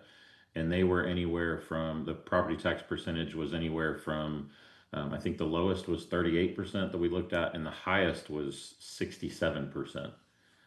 But the average across, I think it was 30 different cities in the Metroplex was 52% from property tax. And so that's great for our taxpayers, obviously, but it makes it very challenging, you know, to keep up with the high expense of providing services, and certainly makes it challenging to compete with other communities that historically, you know, had made those decisions that increased that revenue. And I just, again, think it's important that we just recognize that that's a factor, so that as we continue to have conversations on how we can become more financially sustainable, we recognize that that's a factor. Well, and what we're going to get to here is how can you bump that property tax revenue without having to raise the tax rate? That's kind of the secret sauce here that we're going to get into, and it gets back to the development pattern. Is there are patterns that generate more taxable value per acre than others, and so you can, you know, if you have a more productive pattern in terms of taxable value per acre, then you can choose of what do you do with that additional revenue. Does it give you enough that you can then lower the tax rate, or do you use that additional revenue to address cost gaps? But again, this is something that's getting more and more interest and conversation all across Texas now. I've kind of been wondering when we're going to get to the point here in Texas of this kind of housing affordability challenge that we have, and this tension or discussion. And I'm not as familiar with where you all are with this in Victoria, but there's been a lot of conversations about local control and the local cities not wanting to change zoning codes to allow for more infill or for some smaller lots or different kinds of housing, because the political context or culture is kind of to keep the larger lots. But when most of the cities across the state are taking that kind of position, affordability continues to come up, and now it's to a place that the state has said, well, if the cities aren't going to do it, we're going to start to insert ourselves at the state level. And so we've seen that in Montana, South Dakota. Like there's a number of places across the country now where the state is starting to insert itself into minimum lot size and different kinds of housing and zoning policy, because they see this trend continuing to get more significant across the state. So, ultimately a lot of this is a little more, not a ton more density, but a little more density, and building these, building a mix of housing so that you can get more supply without overextending your services, which we'll get into here. So, okay, property tax rate versus general fund. It has, this one just shows kind of how your tax rate was reduced pretty aggressively following 2020. And then, so your tax rate came down, but your revenues continuing to grow. So this has always been an interesting one of just conversations of different councils over time. And when you're in that growth mode and you have a lot of additional revenue, or, a good sales tax boom, what have you, there is kind of that desire to lower the tax rate and reduce that burden on residents. But I think in talking with some older communities, some of the council members will tell you, well, I wish my predecessors 10 or 20 years ago would have held the tax rate where it was and not lowered it. So it's one of the things for you all to consider is just where, how do you balance that tax rate and the affordability for residents today versus what you're going to need in the future to take care of your liabilities. Okay, so getting into the mapping here, and again, feel free to pause me anytime. I'm trying to go kind of quickly so I can be respectful of your time. But if there's any questions along the way, feel free to stop me. So we start here with the assessed value per acre at the county level. All we're doing here is taking the assessed value of a parcel, dividing it by the size of the parcel, and you get a value per acre number. You can kind of see across the whole county. You all are really where the majority of the action is happening. And then on the right, we kind of zoom into to Victoria itself and look at the assessed value per acre. We have these in the report. We also have all these map files that we'll get to staff at the end of this. So staff will be able to kind of look at these and zoom in and out and spin them around and do all the stuff with it. But so we do them in 2D and 3D for you. Something that was a little jumped out to our team here is comparing the city versus the county. The city's 3.8% of the land area, and has just over 59% of the assessed value, the total assessed value of the county. And then looking at your downtown versus the county, just your downtown core is 0.03% of the land area of the entire county, but it's over 1% of the total assessed value. And we'll get into the value of downtown here in a second. So zooming in and looking at assessed value per acre, on the left is the 3D. The purple bars are the ones that really pop and have your highest value per acre. But a lot of the ones in the dark green, I would consider those are pretty strong as well. And I know for a presentation like this, we're zoomed out, and it's hard to see all the things. So again, we'll give staff these maps so you can actually zoom in and click on specific properties. But what I'll kind of point your attention to here is like where is the purple, right? And this is just the value per acre. This doesn't have cost to it yet, but you can see some things in downtown really popping. You can see some things up the Navarro corridor that are popping.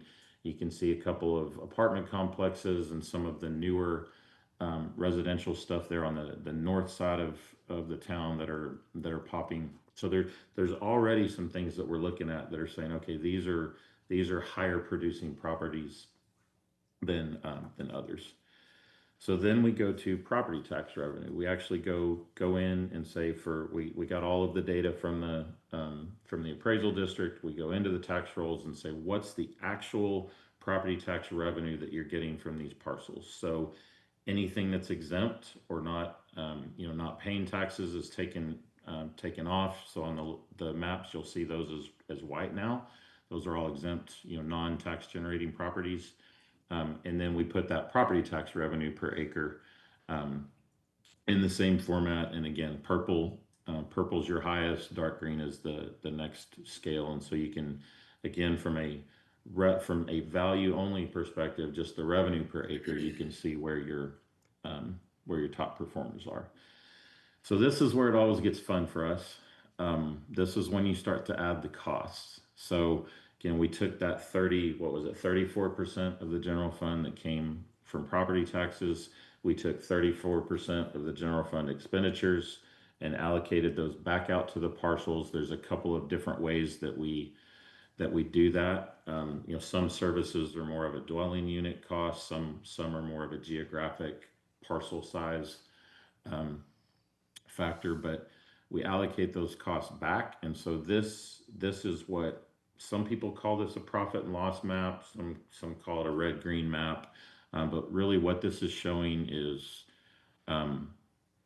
money in and money out for every property. So which properties are generating positive return over costs? Those are any in the light blue to the green to the purple, and which ones are net negative for you. Anything that's undeveloped, vacant land, stuff like that is almost always going to go to the red, even if it's got low services. When it's just the land itself, it tends to, when you put any kind of cost on that, it's going to go negative until you build on it. But this is where you really start to see, okay, when we load some costs on, how are different patterns, which ones are positive, which ones are negative. Another level that we will go to with this, and we did not do it for you all with just scope and budget constraints, but another level that we'll go to is say, what if you had what you really needed for, say, it's a lot of times we're asked to do unfunded street liabilities, sometimes park and facility stuff. But if you went another layer and said, here's your current budget, but now if we added in an annualized cost of what you really need, what does that look like? And when we do that, what the general trend that we've seen in most of these cities is the core downtown and your smaller gridded traditional neighborhoods will hold their value even when you load more costs on them. And the more suburban, lower density, larger commercial, big parking lots, those kind of things, that will really go deep into the red when you're factoring in the infrastructure cost of the wider streets and the thoroughfares and some of that. So this is the maps, but then what we also can do with the data Kevin, is we can, yeah. I just want to just briefly add, because I know I've had, Mark and I have had some conversations about, looking at what are those future expenses that you have planned. Kevin's done these studies for other communities where they incorporate that cost. Brownsville, for example, my hometown, he did this in Brownsville where they did incorporate the future liabilities, and he's laughing because he knows where I'm headed with this, is that the figure becomes so astronomical that it basically makes it difficult to even have a productive conversation. Like as an example, we did the drainage master plan study update, a few years ago, right? That deemed that we had over $200 million in needs for drainage. That figure is so unattainable that it makes it difficult to have conversations, right? And so on one hand, sure, it's nice to know what is that expense, right? But it could make it that it could actually work against you to have productive conversations on how you close that gap. We unfortunately live in a society where we can choose to just ignore something to avoid a conversation about it, and look at our national debt, right? It's become so large that people are just like, that's too large to tackle, so we're just going to ignore it. And so my fear is that if we focus too much on, having $200 million worth of street improvements that we're behind on, $200 million of drainage work that we're behind on, people are going to just feel like that's unattainable, so I'm just going to ignore it. And so instead, I think it's more appropriate to focus on the principles that can lead to greater financial sustainability so that we can have conversations about taking those small bites at a time, such as the stormwater drainage utility, right? I mean, what we're proposing to you is only going to generate, $2.5 million a year, more or less, right? That's a realistic, tangible conversation that we're having with you. If we were to try and have that conversation to suggest, hey, we want to establish a stormwater utility because we have over $200 million of drainage needs, people are going to get lost. And they're going to lose interest and just not follow, right? And so I think we need to be mindful of the fact that if our objective is to try and present these principles in a manner that can more easily be understood by the general masses and for you, we can't overload all of the figures because it could work against us. And I think that's what happened in Brownsville. Yeah, I think that's an excellent point, Jesus, and not I'll give you a little props here because not all city managers kind of get the context of this and the importance of focusing on the principles. I think how different communities receive these numbers has been interesting as we've done this over the years. The Brownsville one that he's referencing, I think it was 2017 that we did that, and they had what we'll typically do is say if you had to rebuild all of your streets today in today's dollars, what would that ballpark cost be? And then if we average that out over a 40 or 50 year life cycle, what's the annual amount? And in Brownsville, back in 2017, to replace all of their streets was over $1.2 billion. And if you annualize that out, that was $66 million a year. And I think I'm getting older and I don't remember the way I used to, but I feel like they were maybe spending $4 or $5 million a year on streets at the time. And so that's the amount, that's the gap that Jesus is talking about, is like these gaps are huge.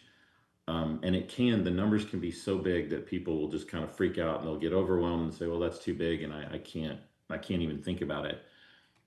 The only thing I would say though is, again, I think it's very smart to focus on the principles of we need to produce more value out of our development pattern if we're going to continue to maintain services and infrastructure at a level that our residents have come to expect. We have got to create some value some way.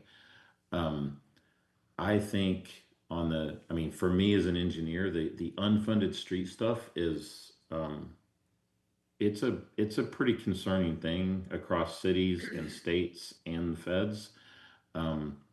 If you talk to TxDOT, they will tell you they don't have anywhere near enough money to maintain everything that's been built, but we keep building more because that's what people want.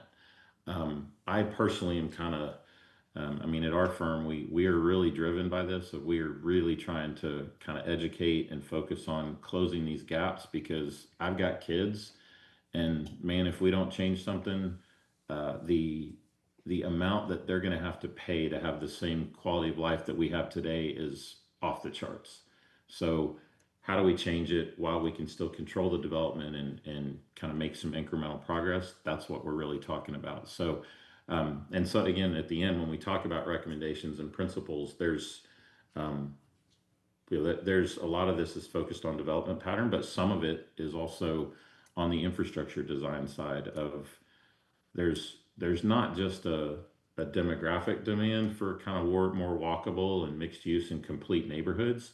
There's also a fiscal reason to do it, because roads are expensive, and the wider they get and the more that we have, those costs again get expensive. So sorry for the tangent there, but I think Jesus is right that just focus on the principles of how you build a more productive development pattern, and then you can start to close these gaps and like work with your public works folks to, with preventative maintenance and all the tools and strategies that are out here today to make the life of your existing roads and streets, extend it as much as you can. So, okay, so we have charts like this that will look and say, across your different land uses, single family residential there on the left, multifamily residential.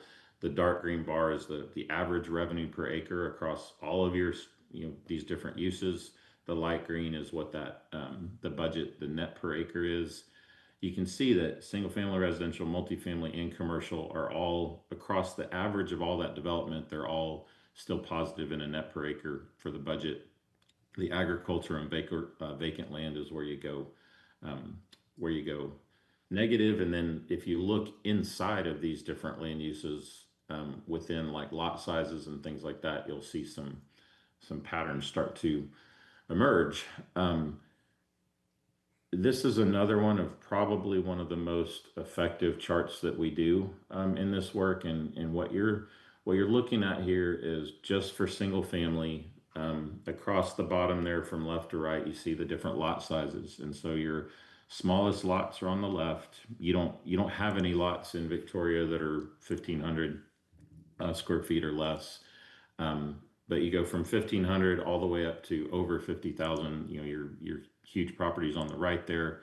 The gray bar is the average value of the homes, the average improvement value on each of those lot sizes.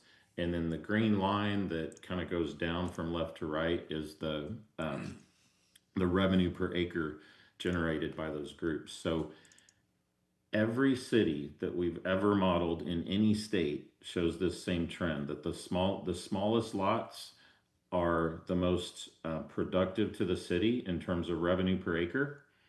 And almost always, they're also the most affordable for residents. So in places that have zoning, we've been pushing, a lot of cities have been pushing, well, we want to bump the minimum lot size to 2,500 or 3,500 or whatever it might be. And they're effectively zoning out the most fiscally productive development in in their city. We did some work end of last year, early this year with New Braunfels, Texas. And New Braunfels is actually in the process of updating their zoning to add, to basically bring those smaller lot sizes back into their zoning to make it easier for local developers to build infill housing on small lots. So if you want to bump revenue per acre on the residential side, one of the fastest things you can do is encourage more small lot development. It doesn't always have to be the most affordable. Sometimes on these smaller lots, it can be really narrow lots that have 3-story townhomes or something on them. But there's a lot of value productivity in those small lots.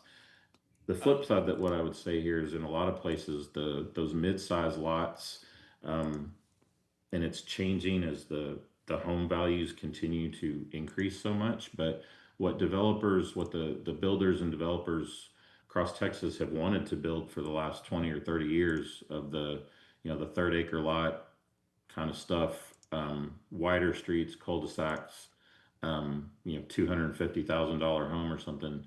Those are an absolute money pit for cities. Builders want to build them, residents want to buy them, but in terms of the full cost to serve that specific configuration, it's really, really difficult to do. Same kind of thing. This just looks at it a little bit, a little different way, shows you the net, kind of the revenue and the net per acre for the different lot sizes. You can see again, just the power of the smaller lots. Value per acre versus lot size. Kevin, So I one of wanna- the things, yeah, I want to just briefly interrupt you to add a little FYI or reminder to council, but even though we don't have zoning, you may recall we adopted a UDO. And the UDO did attempt to incorporate some components that in the absence of zoning, could at least help us encourage more sustainable development. And so, for example, pre-adoption of the UDO, our minimum lot size was 6,000. The UDO lowered that to 5,000, and more specifically, I added a carve out for the downtown historic district that lowered that even further to 4,000, which didn't exist before adoption of UDO. And so we were trying to be mindful of the fact that we recognize that the smaller lot and being more dense is a good thing. Recently, the mayor and I were in a meeting with a potential residential developer who asked us for what's the variance process to lower the lot size to 5,000, and we were like, oh, it's already 5,000 like as a standard, and he was like, oh wow, like they were surprised because they're accustomed to having these zoning requirements in larger communities that haven't already kind of made that switch. And so we already are attempting to be more development friendly to the types of developments that could produce more revenue. We're just not seeing the demand, as demand for population growth that other communities are seeing for different reasons that have absolutely nothing to do with our regulations and rules and all of that stuff. But I just wanted to bring that up as a just tidbit of something that happened recently that also to some extent came out of the 2020 study. So that's great. I knew you guys had done the UDO. I didn't realize what your minimum lot size was before you did that. 5,000 square foot lots is a good spot to be. If you can get 5,000 and if you can get 5,000 lower, that's a good thing. I think it's a lot like a personal investment portfolio. You want to have a range of things, right? You want the same thing in your city of you want different shapes and sizes of housing at different price points and different neighborhood contexts, so that people who want to come to or stay in your community can afford to be where they want at a reasonable cost. So, and one of the things that has come out of this work for us too, that is, we used to do some of this analysis either standalone or for a comp plan, and it would point to infill development and filling in vacant lots and thickening up some of your existing neighborhoods. And we would get the question of like, well, okay, that we want to do that, but how? How do we do it? And that's really where we started partnering a lot more with Monty Anderson, and the group that he's with now is called Neighborhood Evolution. And I'll speak to them at the end of this too, but there's really two groups, Neighborhood Evolution and Incremental Development Alliance are two that are teaching and coaching local people on how to be local small developers. Because the reality is the big home builders and big developers, they're making a lot of money going and finding places they can knock out, 50 acre, 100 acre, developments at a time. There's still demand for their bigger lot, suburban kind of thing. And it just, they just don't have an interest in building small. So the part of the strategy to building more of this smaller infill development is to cultivate a local network of small developers, builders, entrepreneurs that want to get into this infill small development game. And it does two things. It gives you the people that can start to build this development. It also grows your local economy because you're not, I'll use the phrase, doing the development with and by and for the locals. You're working with local residents there to, build a duplex or build an accessory dwelling unit or build a little kind of live work unit. Or maybe it's a small local neighborhood commercial building or something. But when it's being done by people that are there in the community and it's being financed by local banks there in the community, there's just a lot more support for it than if it's some out of town guy that's kind of trying to come in and gentrify your city. So I'm getting ahead of myself, but there are ways to educate and start to build the folks that want to build this smaller development in Victoria. Kevin, can we, for sake of time, jump to the comparison? Yep. One thing I did want to point out just real quick, types of multifamily, this kind of popped out to me too. The purple is the big apartment complexes. Everything else is what we would call missing middle housing or smaller types of housing. So duplexes, 2 units, 4 units, et cetera. And you can kind of see how a lot of your smaller multifamily is in your older original part of town. And then as you've gone outward, you've built more of the apartment complexes. So these kind of smaller units, 2 units, 4 units, those are the types of things that really bump the value per acre, and they're more affordable units. And one thing too, small does not have to be poor quality. You can build really high quality, smaller housing, and you'd be surprised how many people are looking for that in today's market. So let me so 20 to 2025, what happened? Here's the market value per acre. So this is just these bars are the actual change. So if you see red, the value per acre went down from 2020 to 25. If you see green or purple, the value went up. And as you would expect, most of the properties across the city grew in value over the last 5 years. Assessed value, here's kind of the change. The map on the left is 2020, the map on the right is 2025. And just look again at those purple, the parts of the city that the purple is either growing in height or growing in kind of thickness of properties around each other that are growing in value. And again, you can just focus on downtown and look at the bump that you've seen from 2020 to 2025, and then the growth kind of up in the north part too, along Navarro, the far north of the city. You see some pretty good growth there as well. Property tax revenue, same kind of trend. You see it growing, and the net per acre. But I want to get into a couple of the specific charts and takeaways. Look at your multifamily residential. A lot of cities, the perception with residents or sometimes council members, whomever, is multifamily is bad. Multifamily is almost always the biggest value per acre generator, tax revenue per acre generator to your city, because whoever owns that building is paying taxes to the city. So from a value creation, it is very beneficial. And I think, cost allocation for multifamily and apartments, there's different ways to get at that, but we get a lot of questions about, well, higher density multifamily, doesn't that bring more crime or more service costs? It can, but a lot of times the data proves out that that's just a perception and not reality. Has a lot to do with where you locate these buildings. Is it out on the edge where there's not a lot of other activity, or is it kind of designed right in the middle of neighborhoods? Think where and how you design it has a lot to do with that too.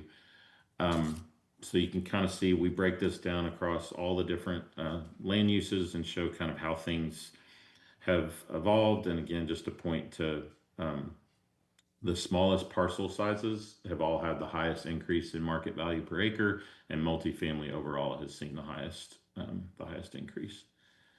Okay, so what did our team take away from looking at this, and what do I feel is most important for you all to know? These are trends across all of our work, across all of the cities and contexts. Cities do have resource gaps. I think we're starting to say more resource and affordability gaps, because in a lot of places the housing is starting to exceed what most people can pay.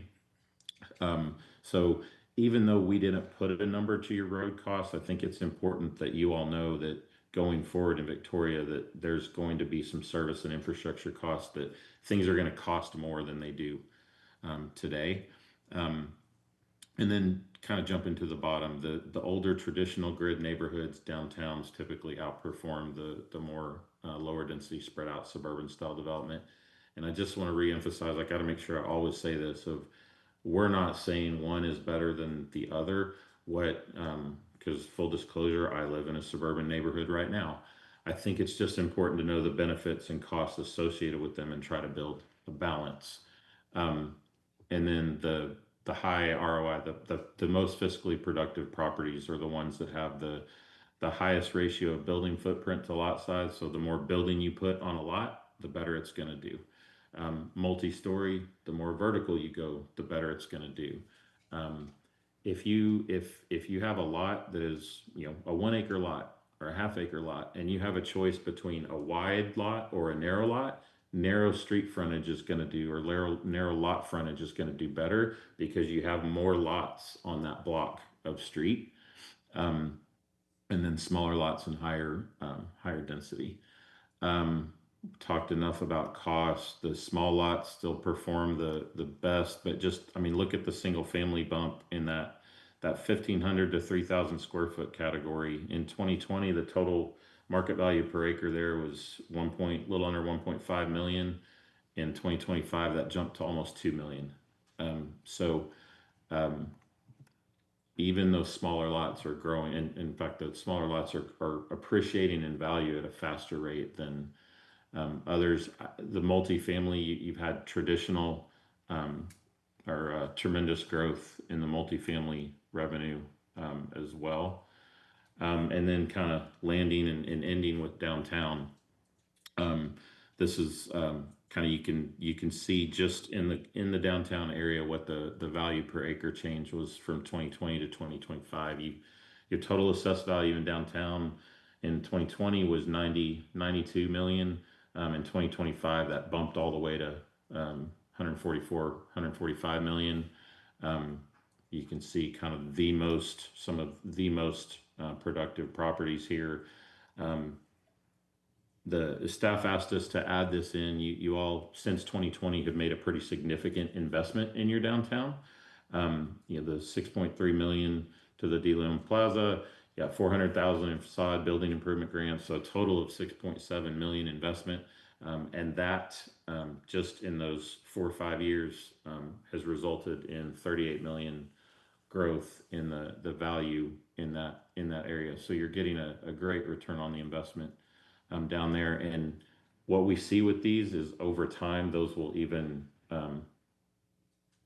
increase or magnify even more as they're in place, because you'll see more activity. So instead of a smaller group of properties, you'll start to see that growth happen in a larger group of properties. So And one thing real quick, Kevin, I want to add to downtown, is that, we knew going into the downtown master planning process and us wanting to be more intentional with investing time, money, resources, et cetera, into downtown, that there was a proven model from other communities that focusing on downtown yielded a really great return, right?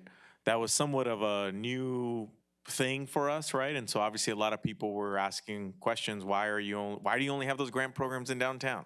Why not somewhere else? Why are you doing this just downtown and not somewhere else, right? But I think it's important for us to be reminded of the ROI aspect of it. And I think it's important for us to continue to have the leadership courage to invest time, resources, and effort into areas that we know will have a return of our investment. Many of you know that I, shortly after arriving, was somewhat critical of the Plácido Benavides project because, that was an almost nearly $10 million investment. And what has happened to the ROI in those surrounding areas where that investment went in? Nothing. And so it was still a good project, but it certainly is not seeing any ROI that same $10 million could have seen if they were invested in a different way, in a different part of town, or something to that effect, right?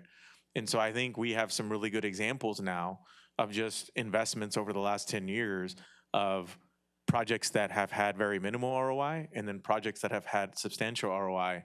And hopefully that helps shape how we continue to view our infrastructure investments. And to build on that, the narrative or the conversation with the community is we're trying to maximize the return on public investment so that we can minimize the cost burden on all Victoria residents. And so the way to get the most investment to boost your taxable value and ultimately your revenue the most, so that you have more to spend across the whole city, is to focus it in downtown and neighborhoods like this. And then that gives you the revenue that you can then spread out to help serve the rest of the city. Okay, so I always like to start here of just, again, kind of back to that very first slide of a lot of cities say they want these things, but then they don't do things that really align with it. I think cities have a huge opportunity to really, opportunity and a need, frankly, to really lean into this. And I think this is probably going to be the biggest challenge for city managers and elected officials for the next 2 or 3 decades is really getting a handle on building cities that are financially sustainable and affordable, because we're going off the rails right now. We're building places that we can't live in as residents, and we can't afford to maintain them as cities. So we got to close those gaps. And so using this all the way through your city communications of a vision plan, a strategic plan, your comp plan, anything that you do, almost anything that you're doing in a city can be tied back to, is it adding costs, adding revenue, growing the gap, closing the gap.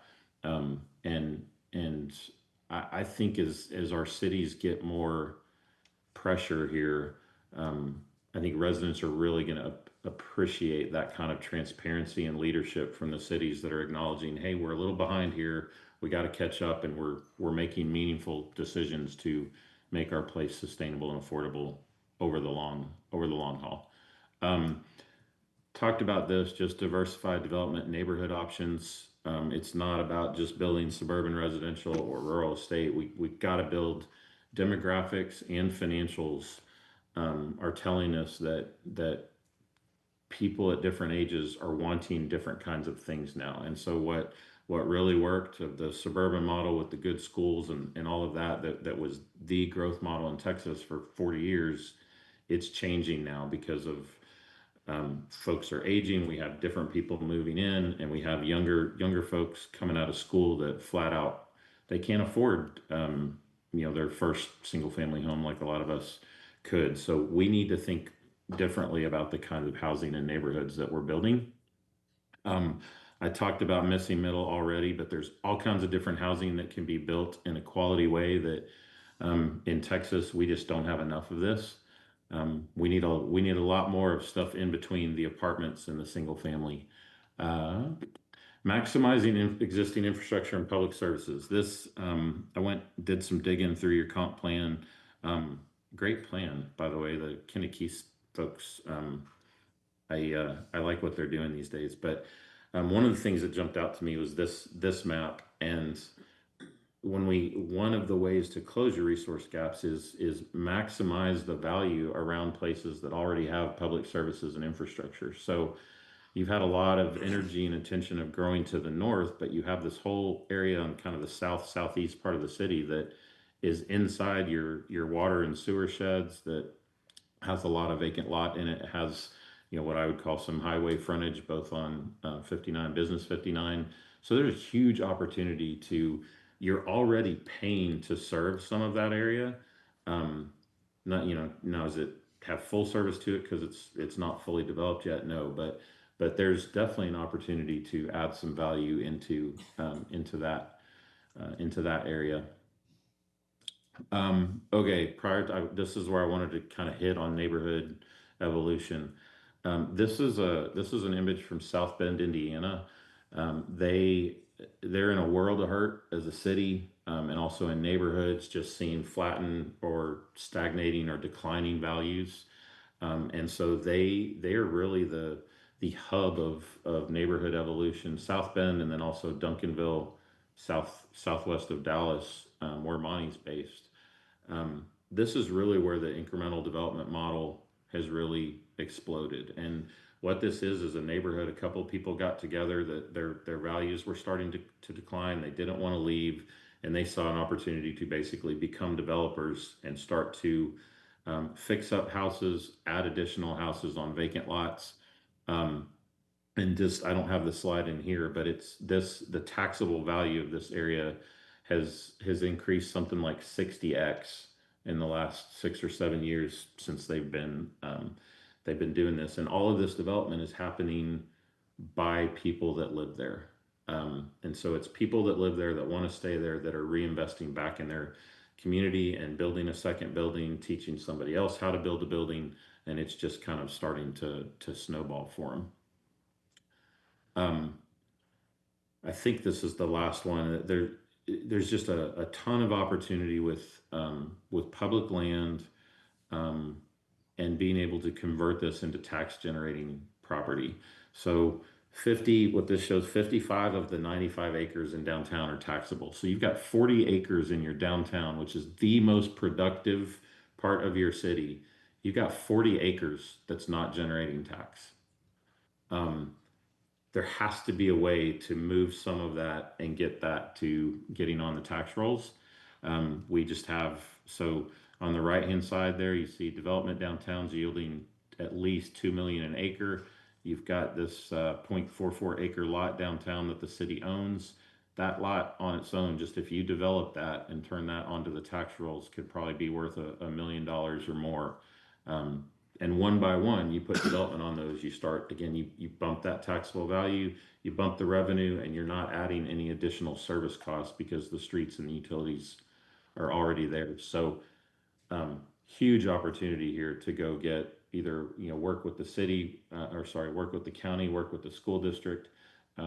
There's property, not just in downtown, but across the city overall that, where could the city kind of be a master developer, for lack of a better term, and start to assemble these properties and get them developed and then, put on the tax rolls. Okay, so this is Wheatland Plaza, where Monty Anderson's office. He's a small developer that he does his own stuff, and then he does the neighborhood evolution stuff. We actually have some office space in one of these buildings with him right now. We're doing all the kind of the site planning and entitlement for this, but every city has these. It was an aging shopping center, mostly vacant. You can see what it looked like bottom left. Parking lot was in terrible shape. Most of it was vacant or had bad tenants in it. It was declining quickly on the tax rolls.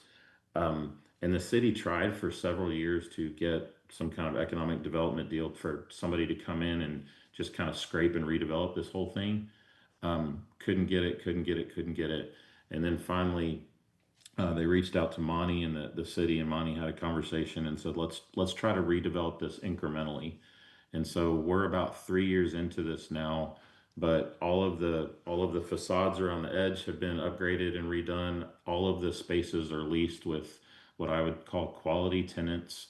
One of the corner in the top left one, it's kind of the bottom right building, or in the graphic on the right, it's the top left building. But that was like an old, I think it was a hardware or grocery store, but Monty's turned that into a really nice upscale co-working space and put his office in there and ours. But the value already, just kind of 2 years into this or 3 years into this, is now starting to go back up. And then what we're doing right now is we're working on the final entitlements to put 24 three-story townhomes right in the middle of that parking lot, which is really going to bump. It's going to bring energy back to the center, but it's going to bump the tax value as well. So there you go. It was $3 million on the tax rolls, $428 per acre when he took it over and started. And then now, when the townhomes get on the tax rolls, it's going to bump to over $25 million or $3.5 million per acre. So he's taken kind of a blighted area that was a challenge for the neighborhood and the city, and put this back on the tax rolls in a positive way. That is it. So sometimes I do these in like half-day workshops or all-day workshops. So I know it was a lot to get through, and there's a lot more detail to kind of unpack in the study and with the maps. But hopefully that was a good overview for you, and I'm happy to stay on as long as y'all want or need to answer any questions.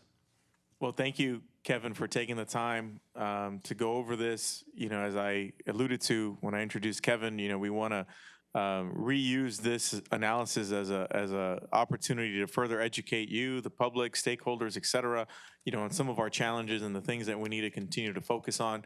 The things that we've already discussed with you, whether it's the infill housing program, right? The idea of redeveloping underutilized property that we own to converting it into productive lots, right? You know, we've already begun to try and propose and implement some of these strategies. But I think this opportunity to re-educate and remind you and everybody that we need to focus on these things, I think are a great opportunity to just double down on that. You know, you've heard us talk about how we'd like to hire a redevelopment officer at some point, right? Because we'd like for somebody's full-time job to just be focus on converting unproductive lots into productive lots that are owned by us or other public entities. And so I hope this is the beginning of ongoing conversations over the next few months on how we can double down on some of those efforts that we've already shared with you, that we would need to collaborate on with VSTDC, with the Housing Finance Corporation, with the Public Facilities Corporation, because I think now is the time to double down on some of these principles. So, any questions, comments? I know that was a lot, so I apologize for that, but hopefully helpful and productive. No, it was helpful, and it was a lot, no doubt about it. So, does anybody have any questions as follow-up? I just want to say that was extremely eye-opening. Yeah, absolutely, absolutely. Yeah, I mean, it shows you how those multifamily are huge. You know, I think we headed the right way on our Housing finance. housing finance, and, you know, kind of we're looking at infill. When we reduced the lot size, I think that was a step in the right direction. And obviously, I mean, I think just for me, I don't think I'd seen that number before on the, you know, 6.7 million in downtown, and of that 400,000 was the sales tax facade grants, and it's a $38 million growth. I mean, that's a pretty good ROI. So, yeah, that's I hadn't seen that before, so thank you for sharing that. So, any other questions? Yeah, all right. Well, Kevin, thank you so much. We appreciate your time. Thank you very much. Appreciate you guys. I always like to tell anybody that's in public service, God bless y'all, because I don't know how you do it sometimes. I'll take all the blessings I can get. Thank you. Yeah. Have a good weekend. Thank All you. right, you too. And that's all we have for today. Okay, very good. Well, we are out then at 12:39.